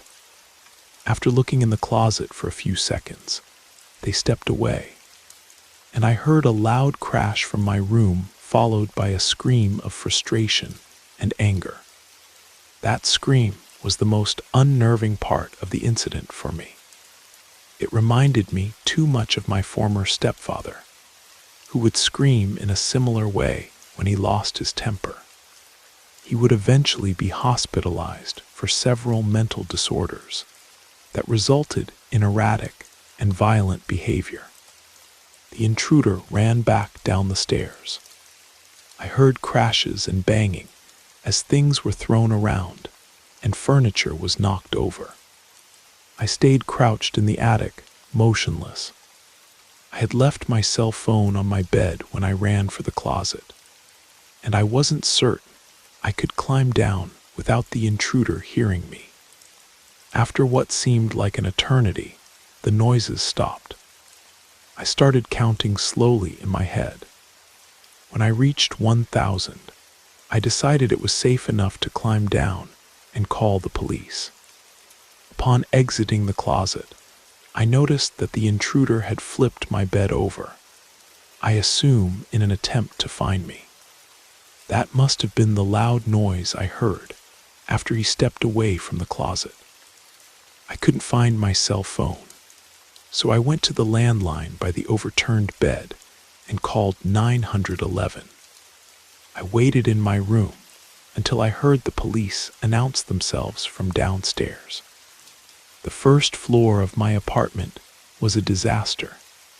Chairs had been knocked over, my desk was flipped, and all the books, pictures, and decorative items I had on my shelves were strewn across the floor. The cupboards in the kitchen had been opened, and all the boxed and canned food had been thrown to the ground.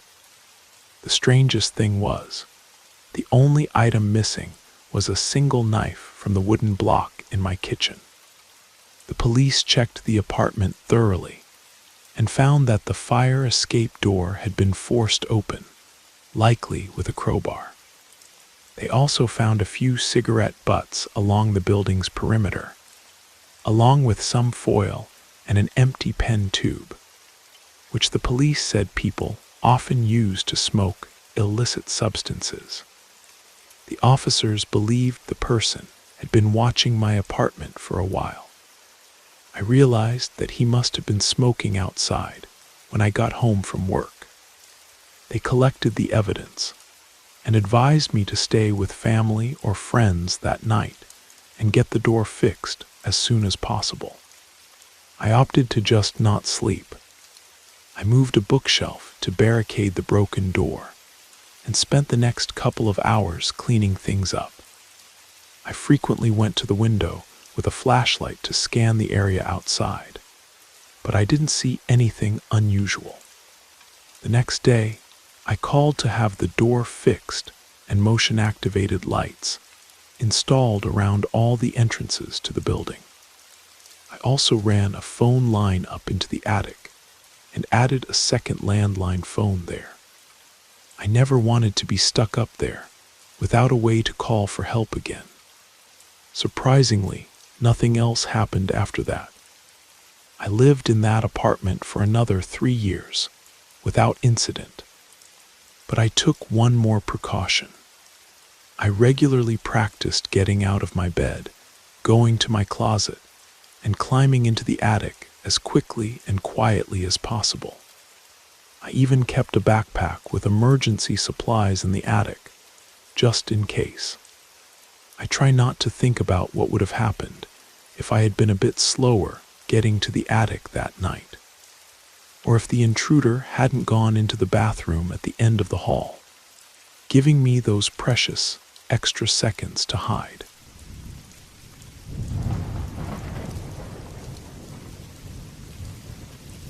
A few years back, I worked as a caretaker for elderly people.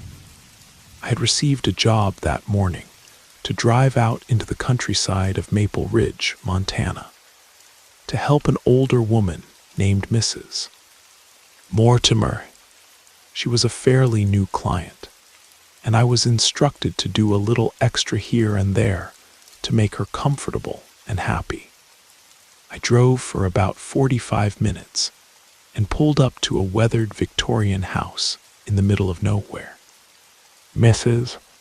Mortimer lived at least 15 miles from the nearest neighbor, and I got no cell phone reception out there. I didn't think much of it at first. I knocked on her door and introduced myself as Lily, her new caretaker. She was very old and dressed in faded, worn clothing that seemed straight out of another era. Mrs. Mortimer was surprisingly talkative and eagerly showed me what she wanted cleaned and organized. I was only scheduled to be there for 4 to 5 hours, so I immediately started working. I had moved on to a back bedroom that she said was vacant, and was dusting the furniture when I felt like someone was staring at me. I turned off my music and turned around, expecting to see Mrs. Mortimer there asking me for something. When I turned around, I saw this unsettling man just staring at me. As far as I knew, Mrs. Mortimer lived alone, so he startled me. I smiled politely at him, and he just stared. His face never moved. He was around 6 feet 4 inches tall or taller, and a fairly big man with deep scars across his face. Me being 5 feet 2 inches, and having him literally tower over me was very unnerving.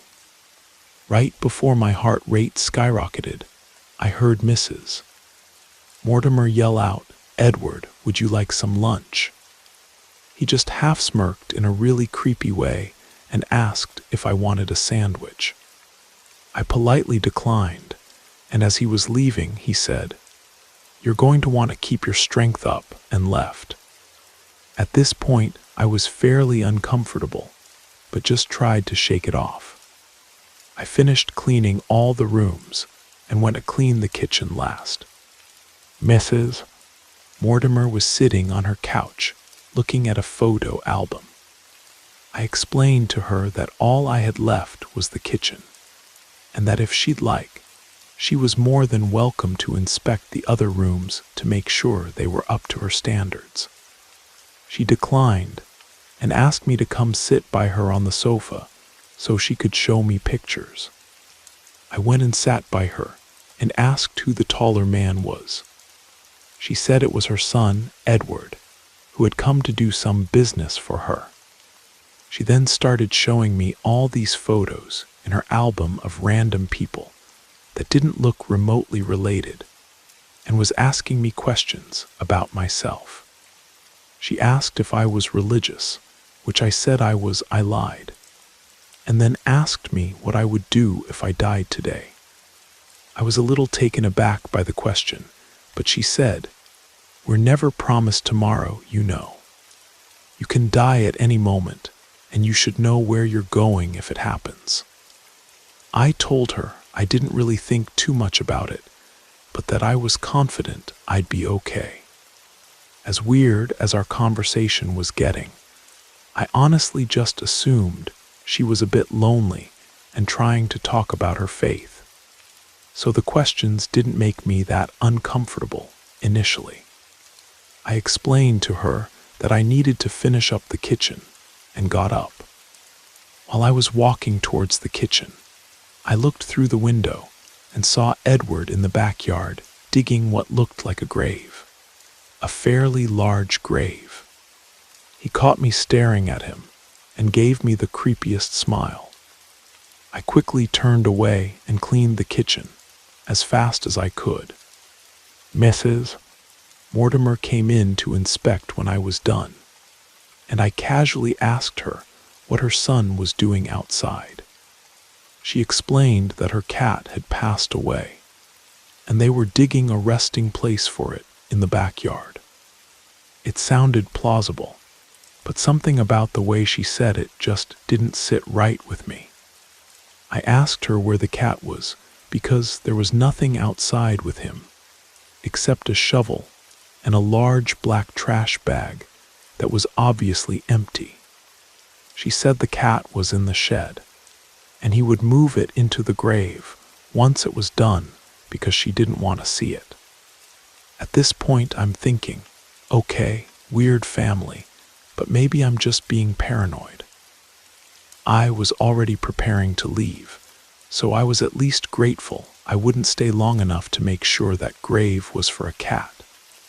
I went outside to my car to put my cleaning supplies in it before I left, and noticed that Edward had parked his truck directly behind me, completely blocking me in.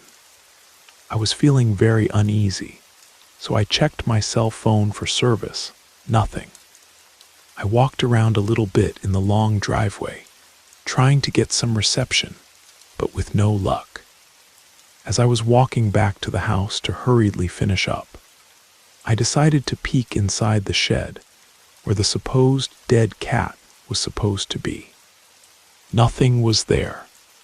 No cat. The shed was completely empty, except for garden tools and rope hanging on the wall. At this point, all my internal alarm bells were going off.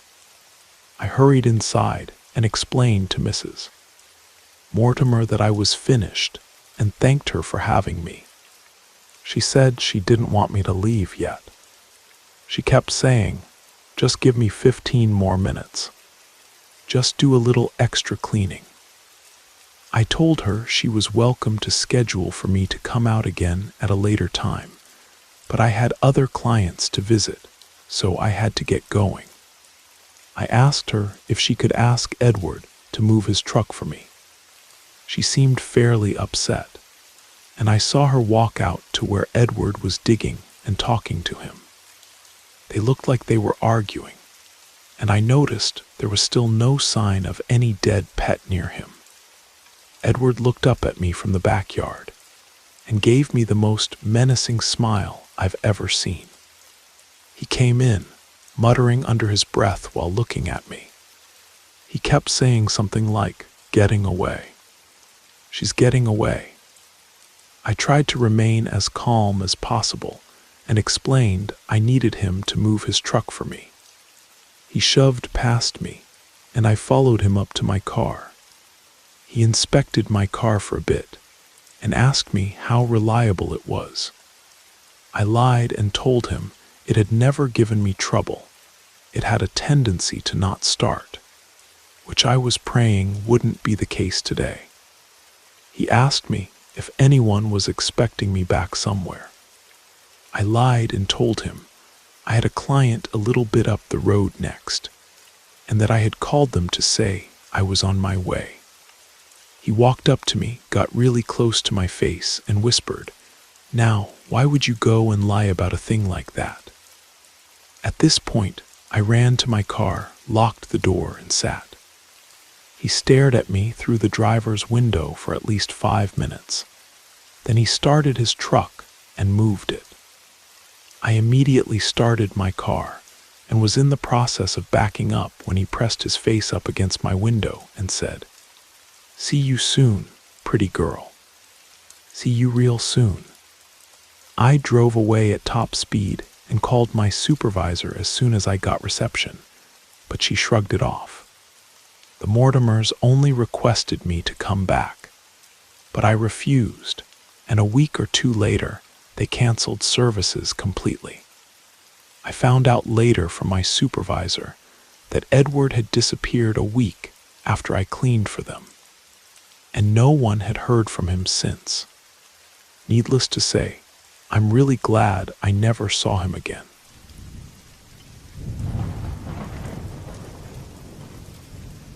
It happened in Greenwood, Oregon. It was around 2 in the morning. I was at a friend's house, warm, comfortable, nestled in suburbia. We had been playing video games and catching up for hours.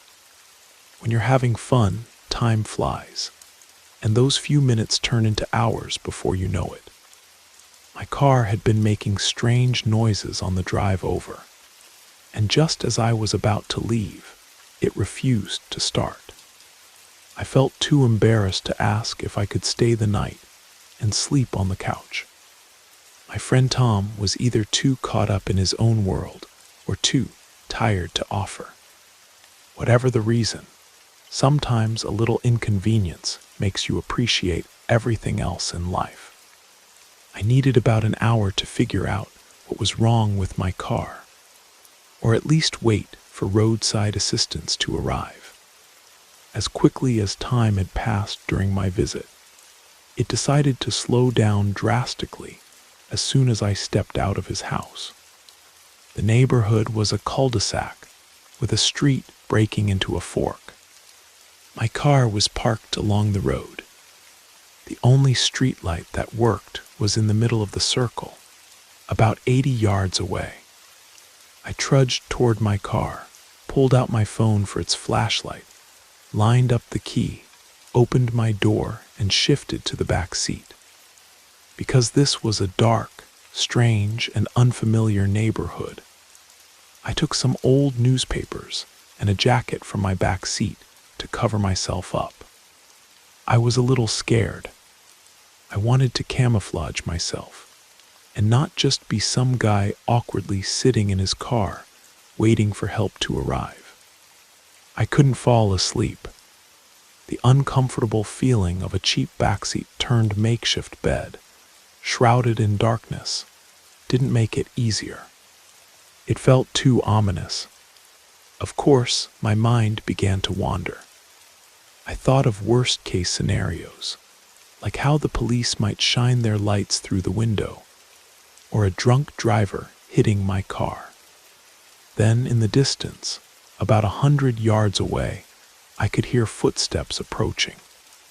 The gravel crunched with each step forward, growing closer, but periodically stopping.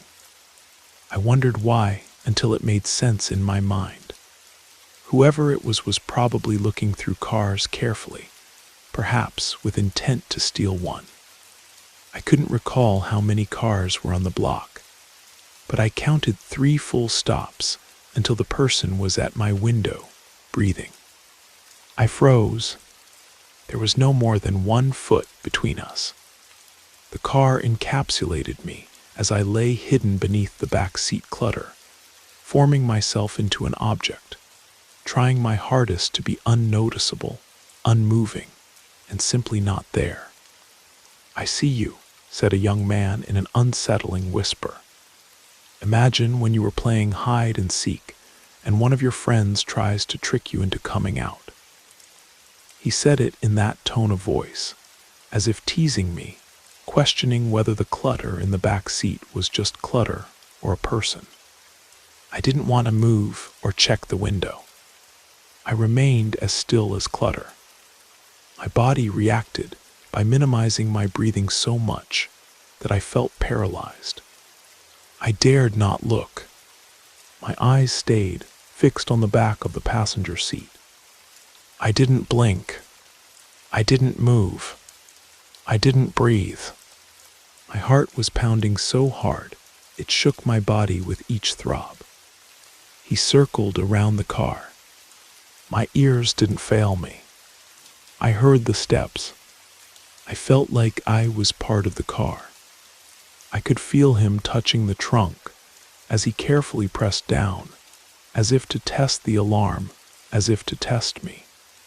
I was caught between fight or flight, but couldn't do either without escalating the danger.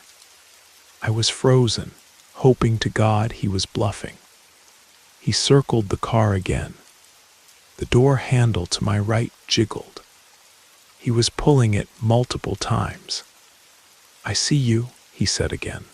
Same tone, but more agitated. More convinced that he was going to make that pile of clutter move, revealing itself to be me. My muscles tensed like a cow before slaughter. Tap, tap, tap. That had to be metal against glass. "Take a penny right now and tap your window with it." That's what it sounded like. A crowbar, a knife, a rock, a gun. My eyes stayed fixed on the seat in front of me, never averting my gaze. I was covered enough that I couldn't see beyond the seat in front of me.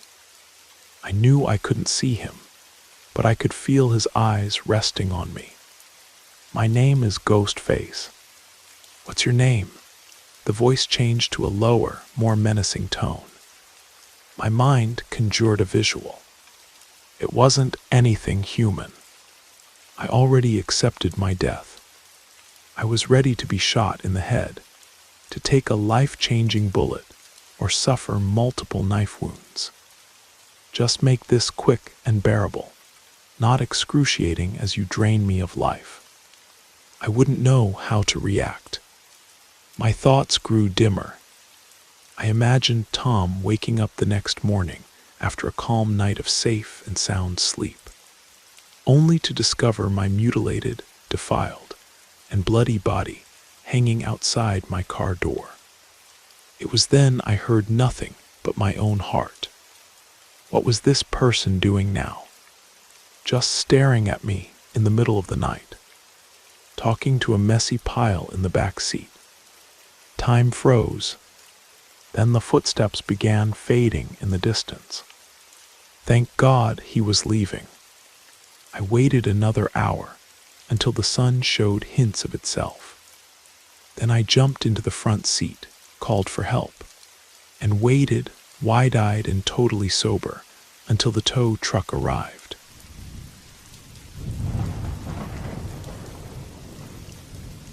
Good evening.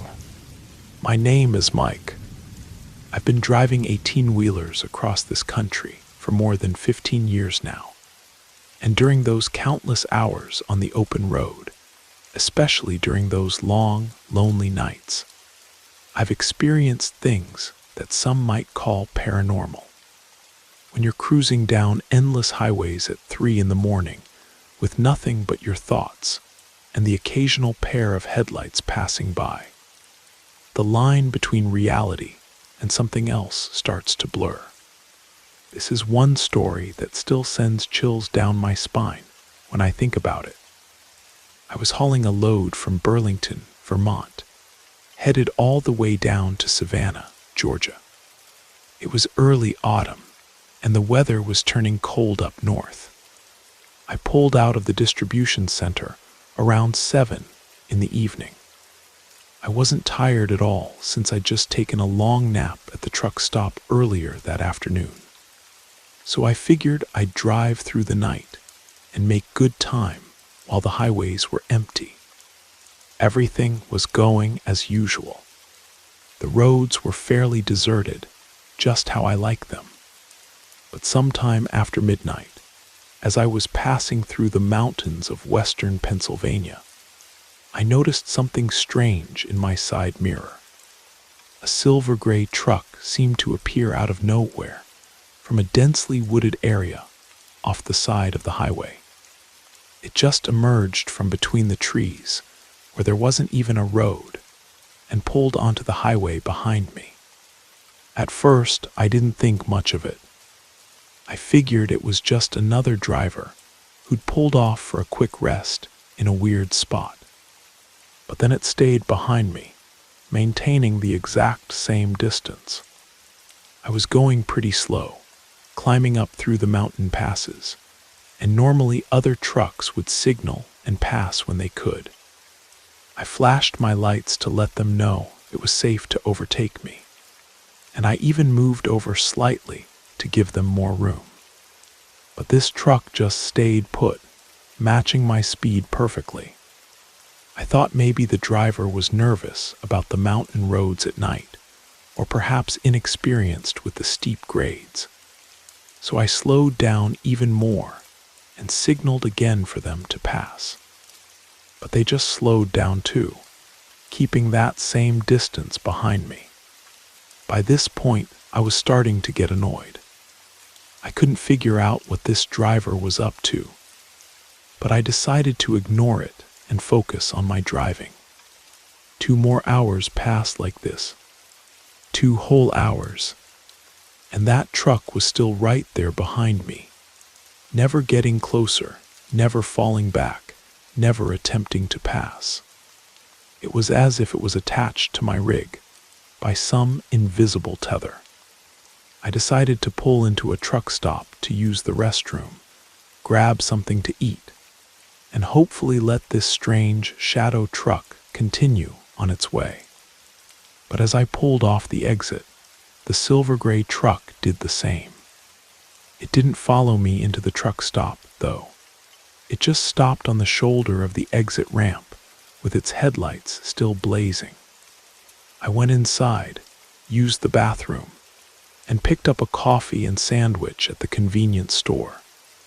When I came back out, that truck was still sitting there, waiting. The lights were on, but the engine was off. This really got under my skin. I decided to walk over and have a word with whoever was driving, find out if they were following me intentionally, or if this was some kind of stupid prank. I approached the truck and began knocking on the driver's side window. The windows were heavily tinted, much darker than legally allowed for commercial vehicles. I couldn't see a thing inside. I knocked harder and started yelling for the driver to roll down the window and tell me what their problem was, saying I wasn't a coward and to explain what they were doing. But the window stayed up. I shouted that if they kept following me, I'd radio ahead to my buddies down the road, and they'd help me put a stop to it. Suddenly, the truck's engine roared to life, and it lurched forward, nearly running over my foot. I jumped back, cursing loudly, but I was also relieved that I'd finally scared them off. Now I could continue my journey in peace. I climbed back into my cab and sat there for a few minutes, smoking a cigarette to calm my nerves. Then I pulled back onto the highway, and everything seemed normal again. The roads were dark and peaceful as I crossed into Maryland. It was approaching 3 a.m. when suddenly, that same silver-gray truck appeared behind me again, seemingly materializing out of the darkness. I couldn't believe it. This had to be some kind of sick joke. It was clear now that this was personal. This truck had been following me for over 3 hours. The driver obviously wanted something, so I decided I'd reach the next truck stop, about 25 minutes up the road, and ask for help from other truckers to confront this person and put an end to their game. I kept driving patiently with the truck still behind me, but then it began to accelerate, closing the distance between us.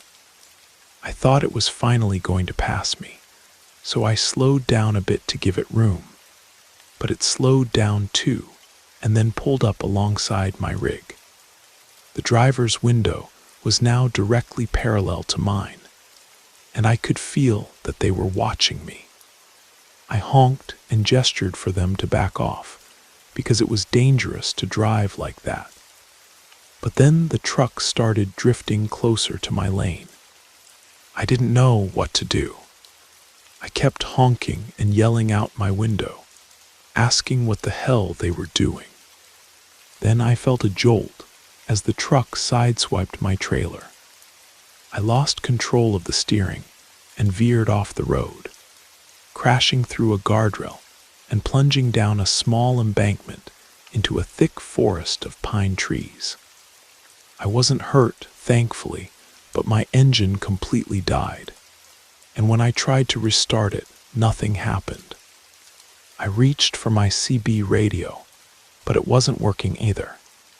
I checked my cell phone, no signal. To be honest, I was starting to get scared. I was stranded in the middle of nowhere at 3 a.m, with no way to call for help. As if that wasn't bad enough, I suddenly saw headlights approaching through the trees, and my heart nearly stopped when I realized it was the same silver-gray truck that had been following me all night. It pulled up behind my disabled rig and shut off its engine and lights. I locked my door and grabbed the hunting knife I always carry with me.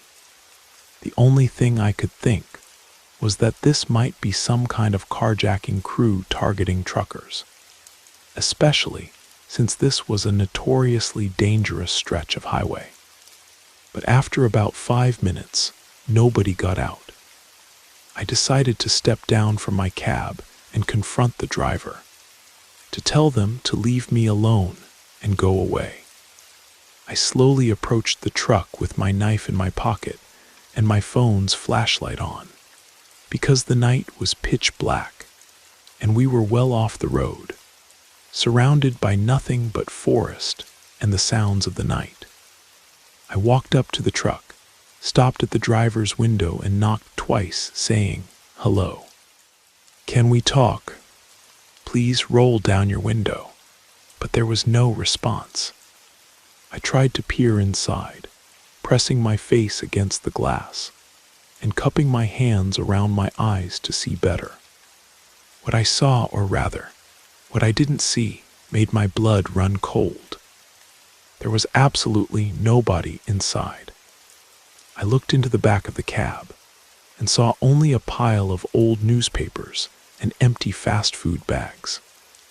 It was obvious the truck had been abandoned for quite some time.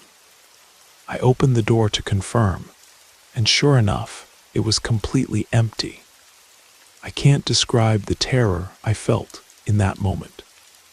All I could think about was who, or what, had been driving it and following me all this time.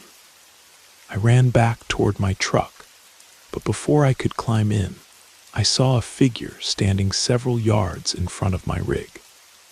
I could make out their silhouette against the dim glow of my truck's parking lights. I called out hello, but they didn't answer. They just raised their arm, gesturing for me to follow them.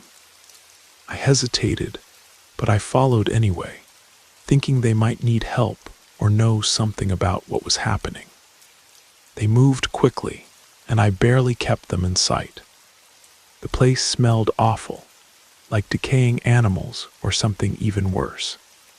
I continued following the figure, until suddenly they stopped and began staring at a specific spot on the ground.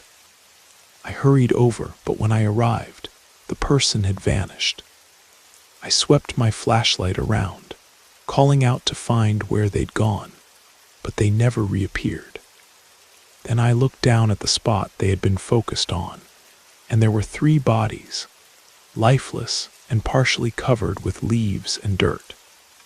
They had been there so long I couldn't even tell if they were men or women. I was horrified and ran back to my truck as fast as I could. But when I got there, the silver-gray truck was gone, vanished as mysteriously as it had appeared. I tried starting my engine again, and miraculously, it fired up on the first try. I managed to navigate back up to the road and called the police to report what I'd found. I drove with tears streaming down my face, deeply shaken by what I had just witnessed. When I finally reached a truck stop in Virginia, 2 of my trucker buddies were there, and seeing the state I was in when I stepped out of my rig, rushed over to find out what had happened. I could barely explain the night's events coherently, but they stayed with me, offering support because I was in no condition to keep driving. Then I received a call on my cell phone. It was one of the detectives who had gone to the location I'd reported. He said he wanted to ask me some questions, and I told him where I was. About 40 minutes later, 2 detectives arrived. They asked how I had found the bodies and what I was doing in that area. I didn't know how to answer because I knew my story would be hard to believe, but I told them everything, risking being accused of lying or even being detained as a suspect. When I finished my story, one of the detectives showed me a photograph and asked if this was the truck I had seen. I looked at it, surprised, and confirmed that it was indeed the same vehicle. The detectives exchanged glances, and then the other one began to explain that the truck belonged to 3 young people whose bodies had been found in those woods. They were journalism students who had disappeared about 3 weeks ago.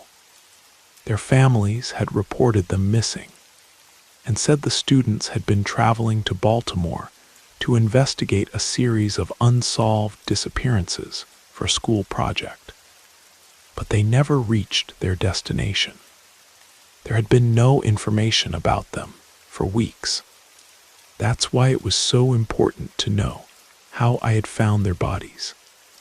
The young people had been shot, and the detectives wanted to make sure I wasn't connected to any criminal organizations. I was stunned.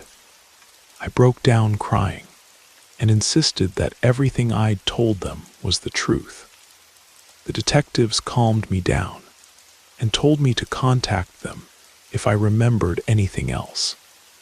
After they left, I sat there, overwhelmed by the realization that those young people, those souls, had chosen me to find their bodies and bring them back to their families so they could finally have closure. It was the most haunting experience of my entire career as a truck driver. Thank you for listening to my story.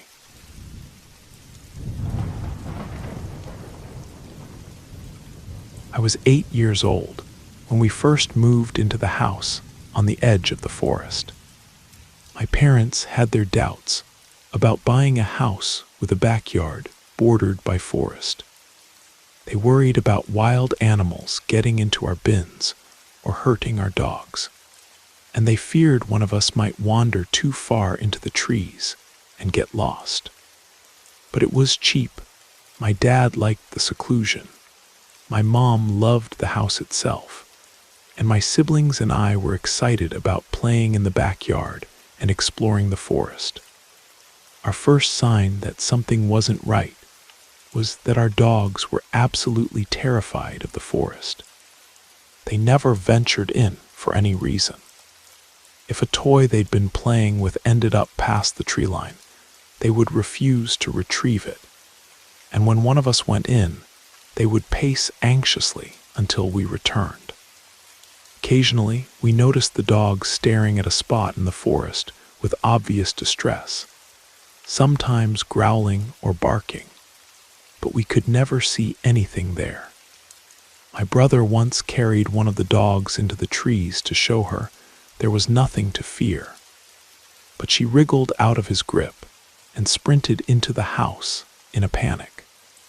If we were in the backyard as it got dark, we sometimes heard noises like someone walking through the forest, sticks crunching underfoot, branches being pushed aside.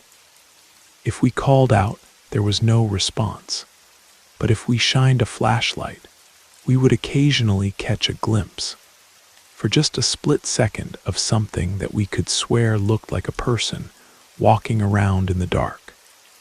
My parents quickly banned us from entering the forest after dark, and even during the day, we weren't allowed to go out of sight of the house.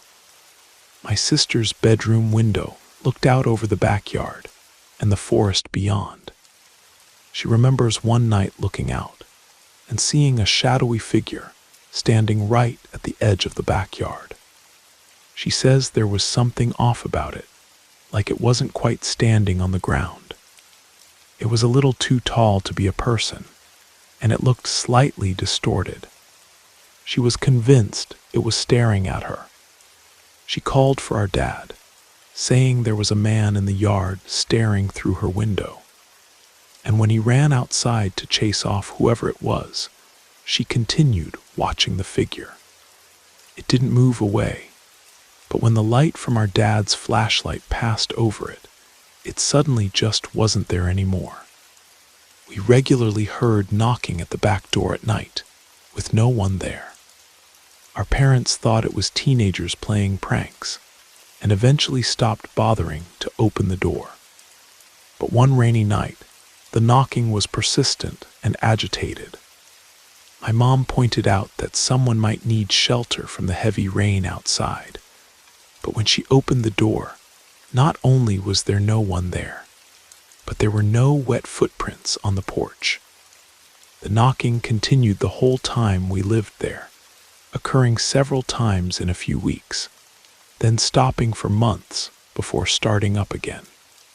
My parents eventually installed a security camera, but it never showed anyone at the door. The camera wasn't entirely useless, though. About 3 years into living there, my brother started having night terrors and sleepwalking. Whenever he went sleepwalking, he would head out the back door, walking toward the forest. My mom, being a light sleeper, would hear the door open and rush out to get him before he reached the trees. After the third or fourth time it happened, my brother asked to see the camera footage, wanting to see how he looked while sleepwalking, thinking it might be funny. The footage showed him walking onto the porch, pausing as if listening to something, and shaking his head before reluctantly walking forward, as if being pulled or forcefully guided by something. One evening, my dad was in the backyard when he heard my sister calling him from the forest, sounding distressed. Thinking she'd gone exploring and hurt herself, he ran in, calling out to her. But he quickly realized it was too dark to see, and he couldn't tell where her voice was coming from. He told her to stay where she was while he grabbed a flashlight. When he ran back into the house, he found my sister inside, safe and completely unaware of what had happened. At the time, my dad hadn't told us about hearing my sister's voice in the forest. Some months later, when I heard my mom's voice coming from the forest while I was outside with the dogs, I didn't question it, despite the fact I'd seen her inside recently. My mom was calling me, saying she'd gotten her sweater caught in some branches and needed help. As I started walking in, the dogs began barking, alerting my dad, who saw me through the window. He came outside, called out, and I replied that I was just helping Mom. He yelled back that Mom was inside and told me to run back to the house as fast as I could, which I did. After this, my parents had a fence built around the backyard and started looking for a new place. In the time between the fence being built and our move, things got worse. We heard knocking at the door more frequently, along with tapping on the windows, as if someone was walking the perimeter of the house, testing each window. We often heard scratching and scraping on the fence and voices beyond it. My brother's night terrors became more frequent. One night my mom didn't hear the door open, and my brother woke up standing at the fence, staring into the forest with the dogs barking at him. On the last morning we spent there, less than 4 years after we moved in, we found the back door fully open. The security camera footage showed it slowly swinging open on its own. Since moving out, my brother's sleepwalking has stopped, though he still experiences night terrors and suffers from severe anxiety. A few nights ago, he called me out of the blue. After a bit of small talk, he asked if I thought the door being open that final night meant that whatever was out there finally got in. He tried to make light of it, saying he was getting into the Halloween spirit and joking about how maybe we should all get exorcised, just in case something latched onto us years ago. But I think he's deeply bothered by everything that happened. I know I still am. I still get nervous around dark wooded areas. I don't know what was out there in the forest behind our house at night, but I get the feeling that, given the chance, it would have swallowed us whole.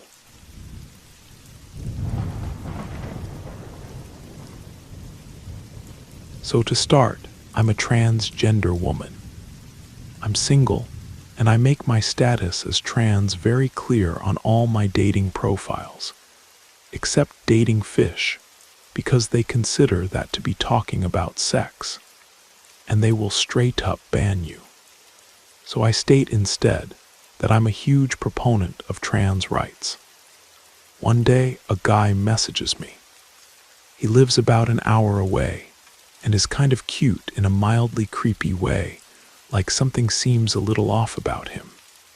But people can't help how they look, so I give him a chance, just like I would want. I discover he's a smoker, but he says he's trying hard to quit and only does it when he's really stressed or upset. We have a nice conversation, And finally, he asks for my number.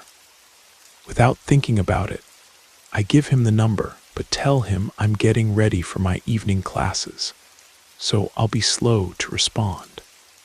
A few minutes go by and I get a message.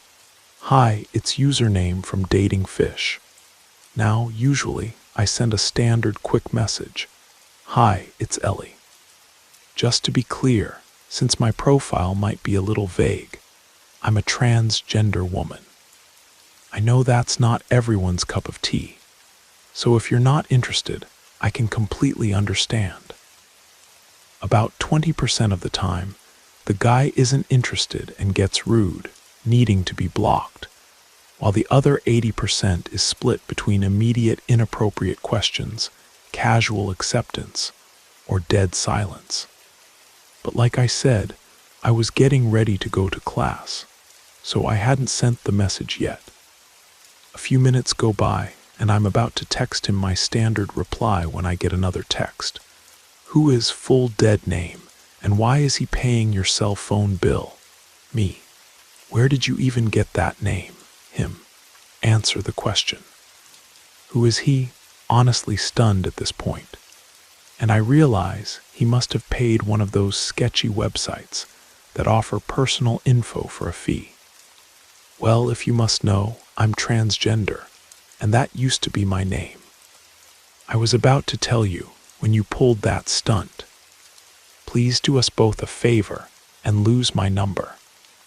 That's incredibly invasive, and I don't want to talk to you anymore. Do you still live at my address at the time in Hometown?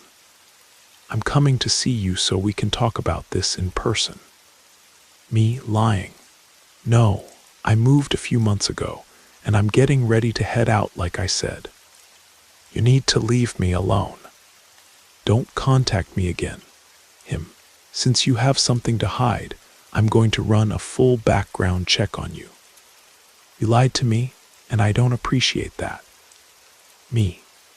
I'm sending screen caps of this conversation, your Dating Fish profile, and your photos to my two best friends who work in law enforcement in your town and my ex-boyfriend, who I'm still on good terms with, who works for the local sheriff's office. Don't text me again. I didn't hear anything else from him for a few weeks. I made sure my doors and windows were locked, and my law enforcement friends and ex would check up on me from time to time. Eventually, it just became one of those weird things that makes you laugh uneasily. Then one day, I thought I saw him at the local grocery store, same dark hair, thin glasses frames, and just a creepy guy staring at me, watching me as I shopped. I texted my ex about it. As an upswing on things, my ex and I got back together in a casual sort of way, and he stayed the night a few times a month, off and on. One night while I was alone, I kept getting this weird feeling and smelling smoke. I lived in a little apartment complex that had 3 separate apartments sharing walls, but no plumbing or air ducts. I don't smoke, and I'm very sensitive to the smell thanks to asthma. The apartment had a wall AC, so I turned it off since it was apparently pulling air in from a neighbor's guest who must have been chain smoking. I thought I had an ASL video due the next morning, so I was up all night practicing and recording the video, signing the same story over and over again until it was almost a dance rather than narration. A couple of times, I had to restart the video because my cat was going nuts. Finally, around 7:00 a.m., I had the video finished and sent in, and I was ready for bed. I double-checked that all the doors and windows were locked, set an alarm, and went to sleep. I woke up and got ready for school, running a bit late and having to hurry. I noticed something weird by the door, but I didn't have time to stop and register it. Classes went smoothly. I got an A on my ASL video. and I stopped for groceries on my way home from class. As I got home, I saw what had been bugging me. Each apartment had a small garden on each side of the porch. Mine was nothing but gravel and pavers the previous tenant had put in, but it was tidy, except for a pile of cigarette butts that looked like someone had dumped their car ashtray in my garden. There was no other trash, just that pile right in front of my bedroom window. I didn't think anything about it at first, and just got a broom and dustpan to sweep it up. As I was doing it, my neighbor, an old man, came out and asked if my boyfriend ever got a hold of me. I asked him what he meant. He told me there was a young man waiting for me on my front porch off and on for a few hours last night, and that he'd seen the guy around before and thought he was my boyfriend. I asked what he looked like. Dark hair, thin glasses, chain smoking. I texted my on-again, off-again ex, and the cops took statements while I gave them the screenshots. I moved out of state a few weeks later for unrelated reasons, and have legally changed my name since, with closed records. I don't give guys my number anymore. Ladies and my fellow queer family, use a texting app until you get to know someone, because, for about $5, creeps can get everything from your number.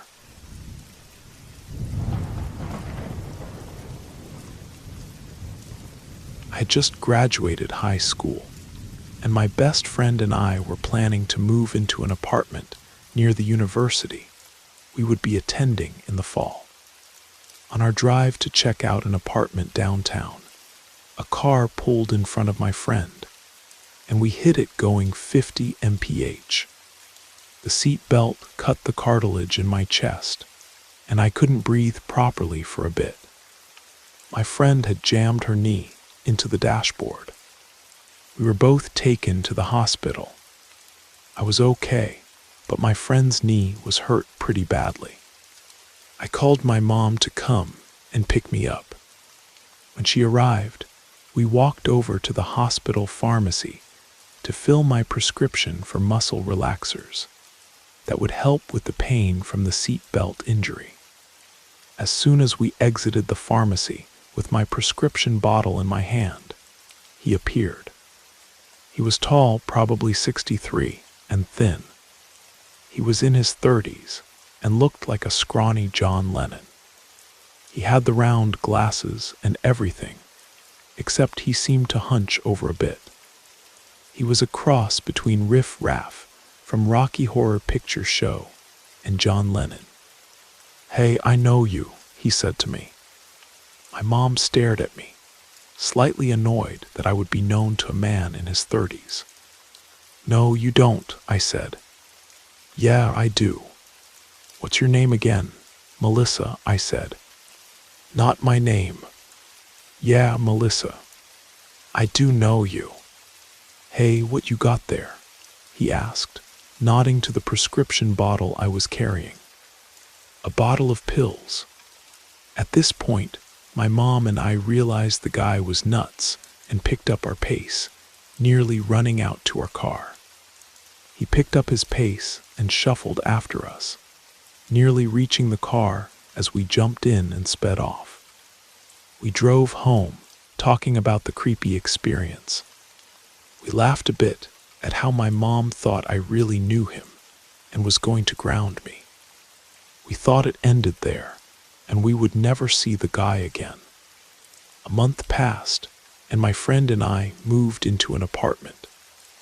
I had forgotten all about the creepy John Lennon encounter.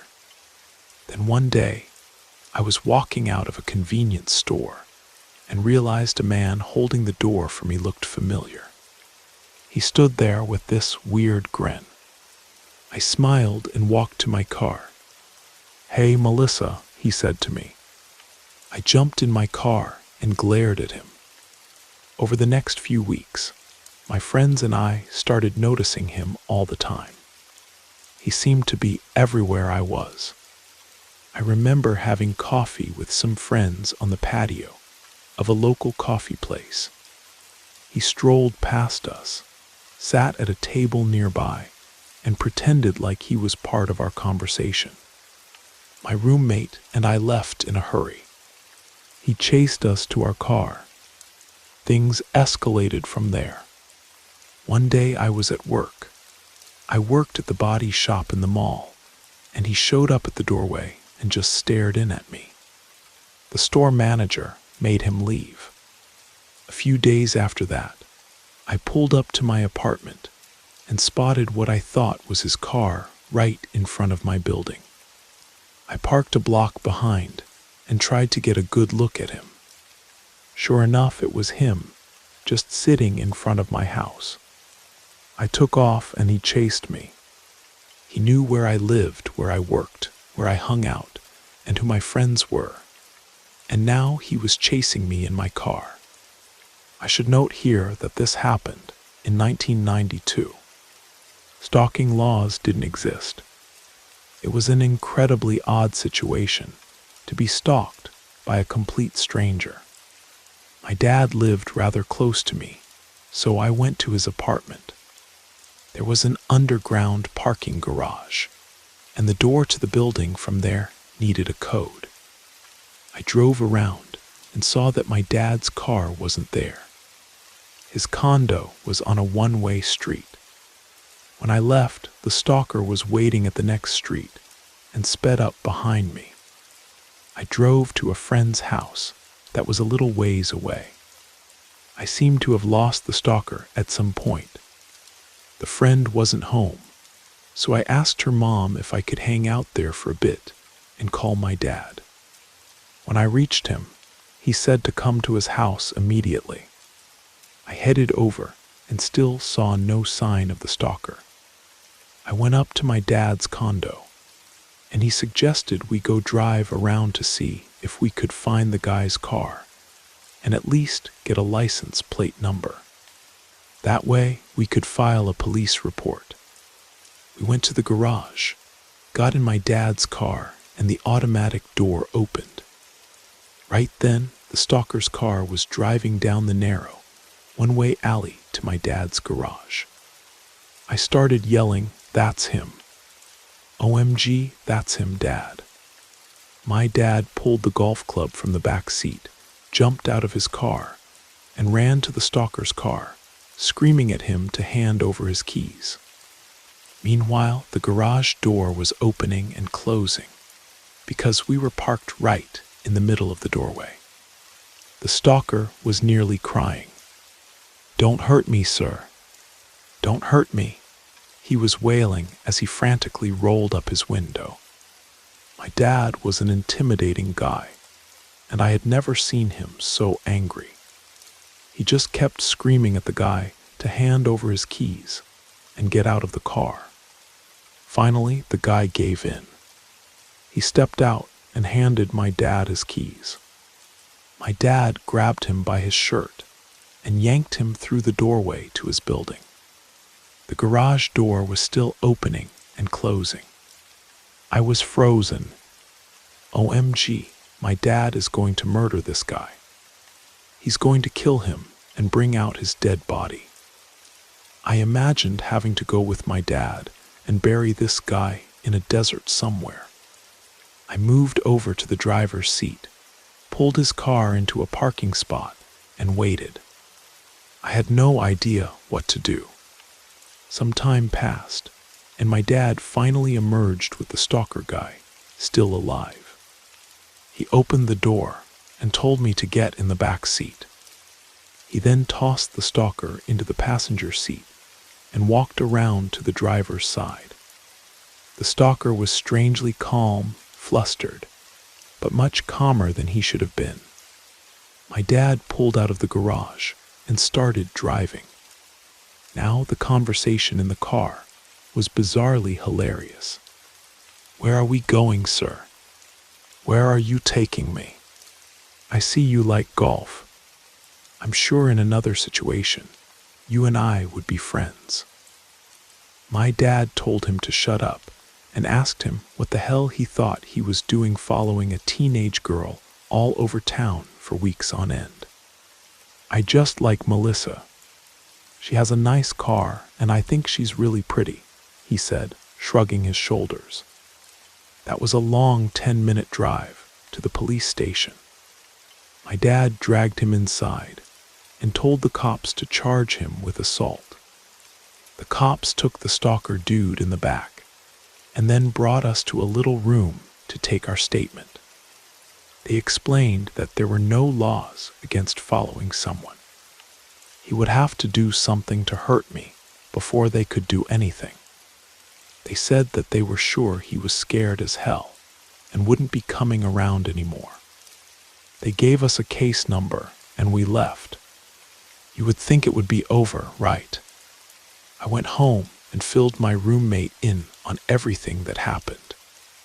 A few friends came over, and I was sitting outside with a couple of them. We were talking about everything with the guy and how scary it all was. I'll never forget the one comment from a friend. Isn't some part of you flattered that a stranger would go to all that trouble? I lost it. Are you kidding me? Flattered? The man is not sane, and I am in danger. There is nothing flattering about any of this. I looked up just in time to see the stalker drive right past my house. Now, this was only the first 3 to 4 months. After the situation with my dad, his appearances slowed, but definitely did not stop. He was still around, but kept more of a distance. The end of the school year came, and my roommate was moving to Seattle. This was the summer of 1992. Still no stalking laws were in place. I moved out on my own. One afternoon, I took my dog out for a walk. As soon as I stepped off the porch, I saw him. His car was parked in front of my apartment, and he waved. I ran inside and called the police. I was told they couldn't do anything. I explained what happened with my dad and how long it had been going on. Sorry, ma'am. We'll make note of it, but we can't come out. I watched from my front window as he stared into my apartment. It progressed from there. He started coming to my work. He would sit outside of my house, across the street on my neighbor's grass. He was everywhere. It was maddening. I couldn't even take my dog outside. I was constantly in fear. He never threatened me or anything. He rarely said a word. He was just always there. One morning I was leaving for work, and there he was again, walking in the street in front of my house. I became so angry. I screeched my Jeep out of my driveway and nearly knocked him over. I started screaming out my window for him to leave me alone. I wanted nothing to do with him. He smiled, put his hands in his pockets, and strolled away with a skipping to his step. When I got home that night, he was back. There was nothing I could do or say to make it stop. I knew the danger I was in, but I was helpless. It went like this for another year. He would drop away for a few months, then reappear and start up again. I had 25 case numbers of paper hanging on my fridge. Each time I called the police, that's all they would give me. I was starting to go a little mad. I was afraid all the time. The mall where I worked issued a trespass order to him, so he couldn't go inside. That was my safe place. Then he disappeared. It had been 6 months since I had seen him. One day my phone rang. It was a detective who asked if he could meet with me regarding the stalker. His name was Michael. I met him at his office, and he said how sorry he was that my situation had been going on for so long. He brought out a file that was at least 3 inches thick. He told me how dangerous this guy was. He had been charged with domestic violence. He was married and had 2 little kids kidnapping. And he was a long-time patient of the local mental health clinic. The detective said he couldn't believe how lucky I was, that he never tried to hurt me.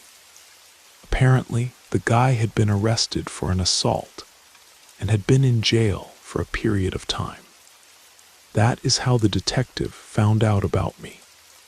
He wanted to present my case to the district attorney. New laws were being passed, and they thought my case could be prosecuted. Immediately after that meeting, I moved into a new building with tight security. The guy was out of jail, and I didn't want to take any chances. Within 2 months, he found me again.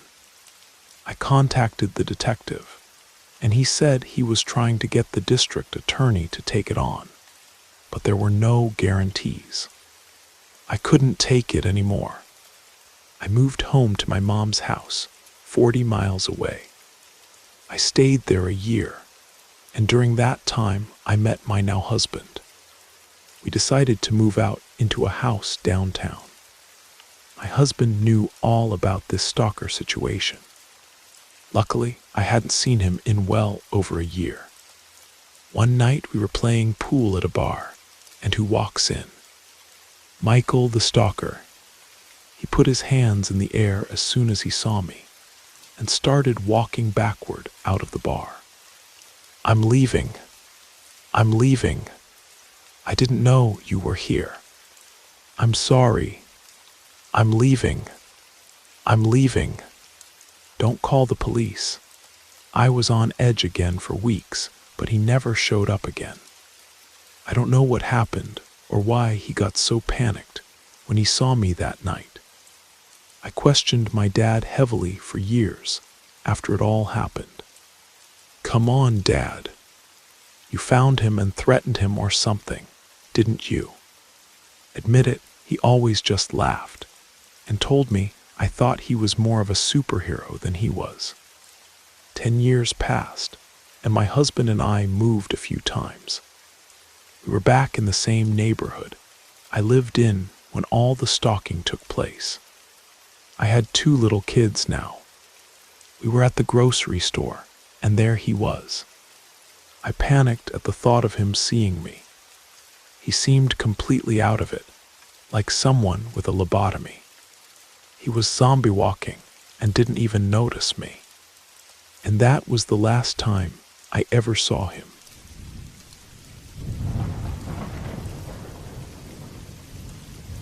I live in New England, a northeastern region of the United States, where the winters are very snowy with long, cold, dark nights and short days. One such night in February, I was alone in my parents' house, located in a safe, quiet suburban neighborhood where the houses are about 100 feet apart. My parents had divorced years before and were still on good terms. So when my mom decided to sell the childhood home, my dad bought it so I could continue living there while in the process of moving. Neither of my parents stayed at the house for a couple of nights, and only my room upstairs had furniture. The rest of the house was mostly empty with boxes scattered about, and the internet had not yet been switched over. I often sat at the far end of the living room and used our neighbor's Wi-Fi. It was fun not having my parents there for a couple of nights, so I stayed up late with my new laptop and surfed the web into the early hours of the morning. During my second night alone, it snowed late into the evening, and I sat in the dark living room on a folding chair with only my laptop screen for light, watching the snow fall quietly outside. The neighborhood was silent, as cars don't usually drive by past 10:00 p.m., and neighbors stay inside to keep warm. At 2:30 a.m., I decided to head to bed and was wrapping up my internet activities for the night when I heard 3 very slow, quiet knocks on the front door, just a few feet away. I immediately closed my laptop, knowing that the bright screen made me visible to the person outside, since the windows weren't covered. I got off my chair and walked very quietly over to the door, kneeling down below a window to listen outside. Frozen with fear, I waited for what was probably about 2 full minutes, when I heard 3 more identical knocks. They were very slow, and would have been too quiet to wake anyone who had been sleeping. I gathered the courage to look outside through the window and saw a dark figure standing very close to the front door, dressed in a black winter coat and black pants.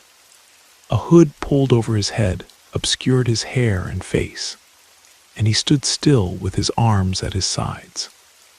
I contemplated calling the police, but ultimately decided to continue waiting. I moved back behind the door, away from the window, and after about 2 more minutes passed, I saw the man walking down the walkway past the front of the house, leaving. Suddenly he stopped, turned around, and looked directly at the window through which I watched him. About 15 seconds passed as we stared at each other, but I couldn't see his face under the darkness of his hood. Finally, he turned around and walked down the driveway and down the street. He didn't stop at any other houses, just continued down the street in the falling snow, and I watched him for about 10 minutes until he faded into the darkness. As far as I know, this has not happened since then. I still live in that house and occasionally have nightmares in which the scene replays itself, except that in the dreams, I open the door for him.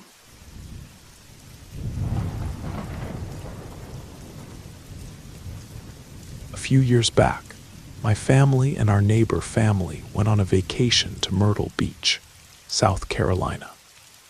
We had a rental house that was up on stilts to deter floodwaters, so you had to walk up a long set of stairs to get to the door. Anyway, on the first floor of the house was a long hallway. At one end were my neighbors and their young children. At the other end was my sister's room, next to the door to the outside.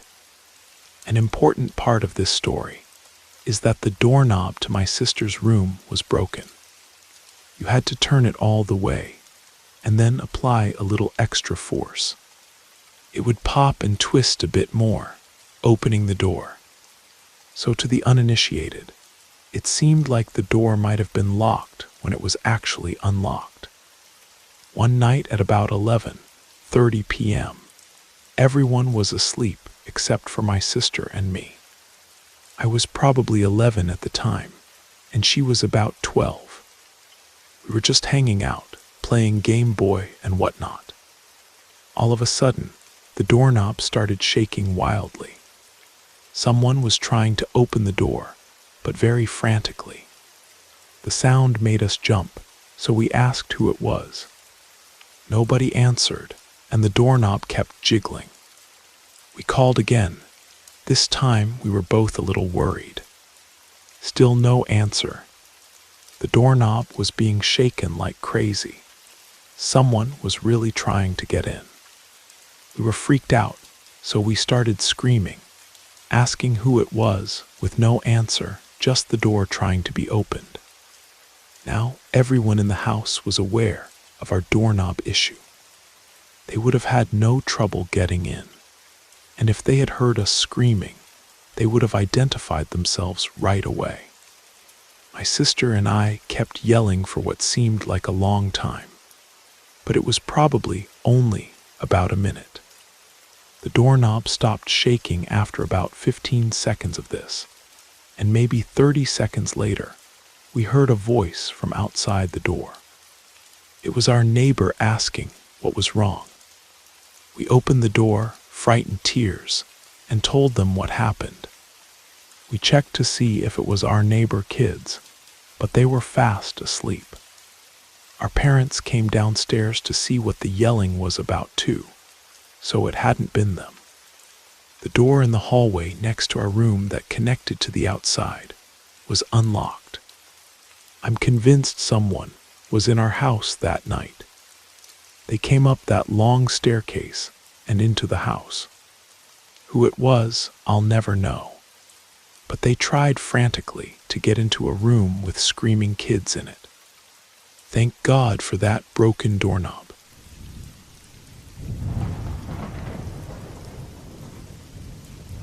I managed an art supply shop for a while, and while there, I got to know one of my customers, Gerald. He was a large man in every sense of the word. He towered over the other customers, had wide shoulders, and while he wasn't in shape, he still had hands like bowling balls. Gerald worked as a city bus driver, but was planning to start a company in a South American country. He came to learn more about crafts, so that he could take supplies and knowledge with him for this. Gerald attended classes. Usually he would be alone. Sometimes he would bring his wife, a gorgeous woman also from South America. I thought they were a nice couple, friendly, and thought nothing more of it. Then one day, Gerald came into the store. My employee on duty was busy behind the counter, and Gerald asked for my help looking at books. Our book section was in the back corner, the only section of the store, I might add, that wasn't visible from the front desk. I walked back and turned to ask him what he was looking for when he pinned me to the wall. Again, this is a big man. He professed his love for me and told me that he would leave his wife for me if I said so, and that night he would fly us both to South America to save me from being here. I brushed off the whole thing and somehow got away, and Gerald left the store.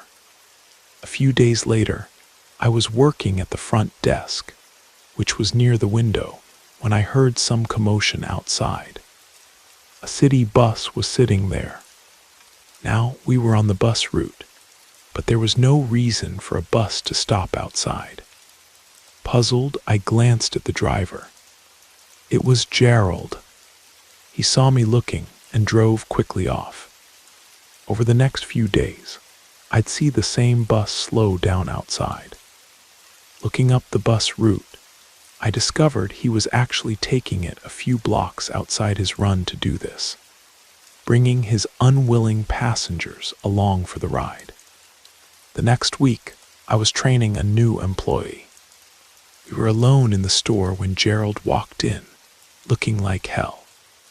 I saw him and, not thinking, ran out the back door, leaving a brand new employee there confused and alone. I walked down to a nearby bookshop and asked to hide in their back room for 15 minutes, then called the shop. My employee, sounding lost and panicked, said that Gerald had left. When I got back, he had left a message for me. He had been fired from his job and his wife left him.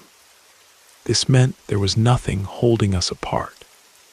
Soon afterward, Gerald began sitting outside the shop in his car, staring in the window at me. He'd be there sometimes at closing, and I started making sure I was never going out to my car alone.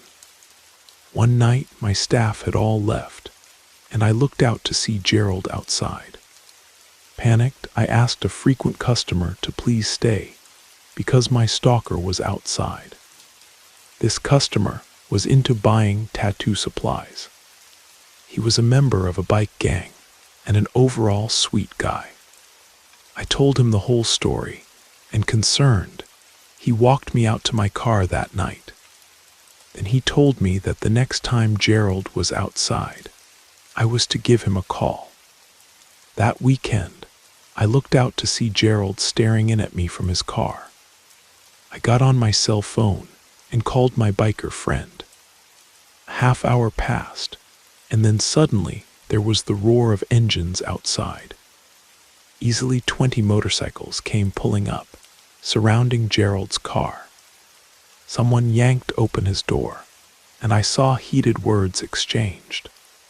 Gerald was talking animatedly with his hands, and no one looked happy. A second later, he tried to back up, and everyone was back on their motorcycles, following him down the street.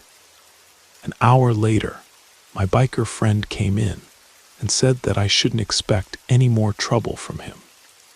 I baked him a few dozen cookies the next week as a thank you, which, rough and tough image aside, no one says no to homemade cookies.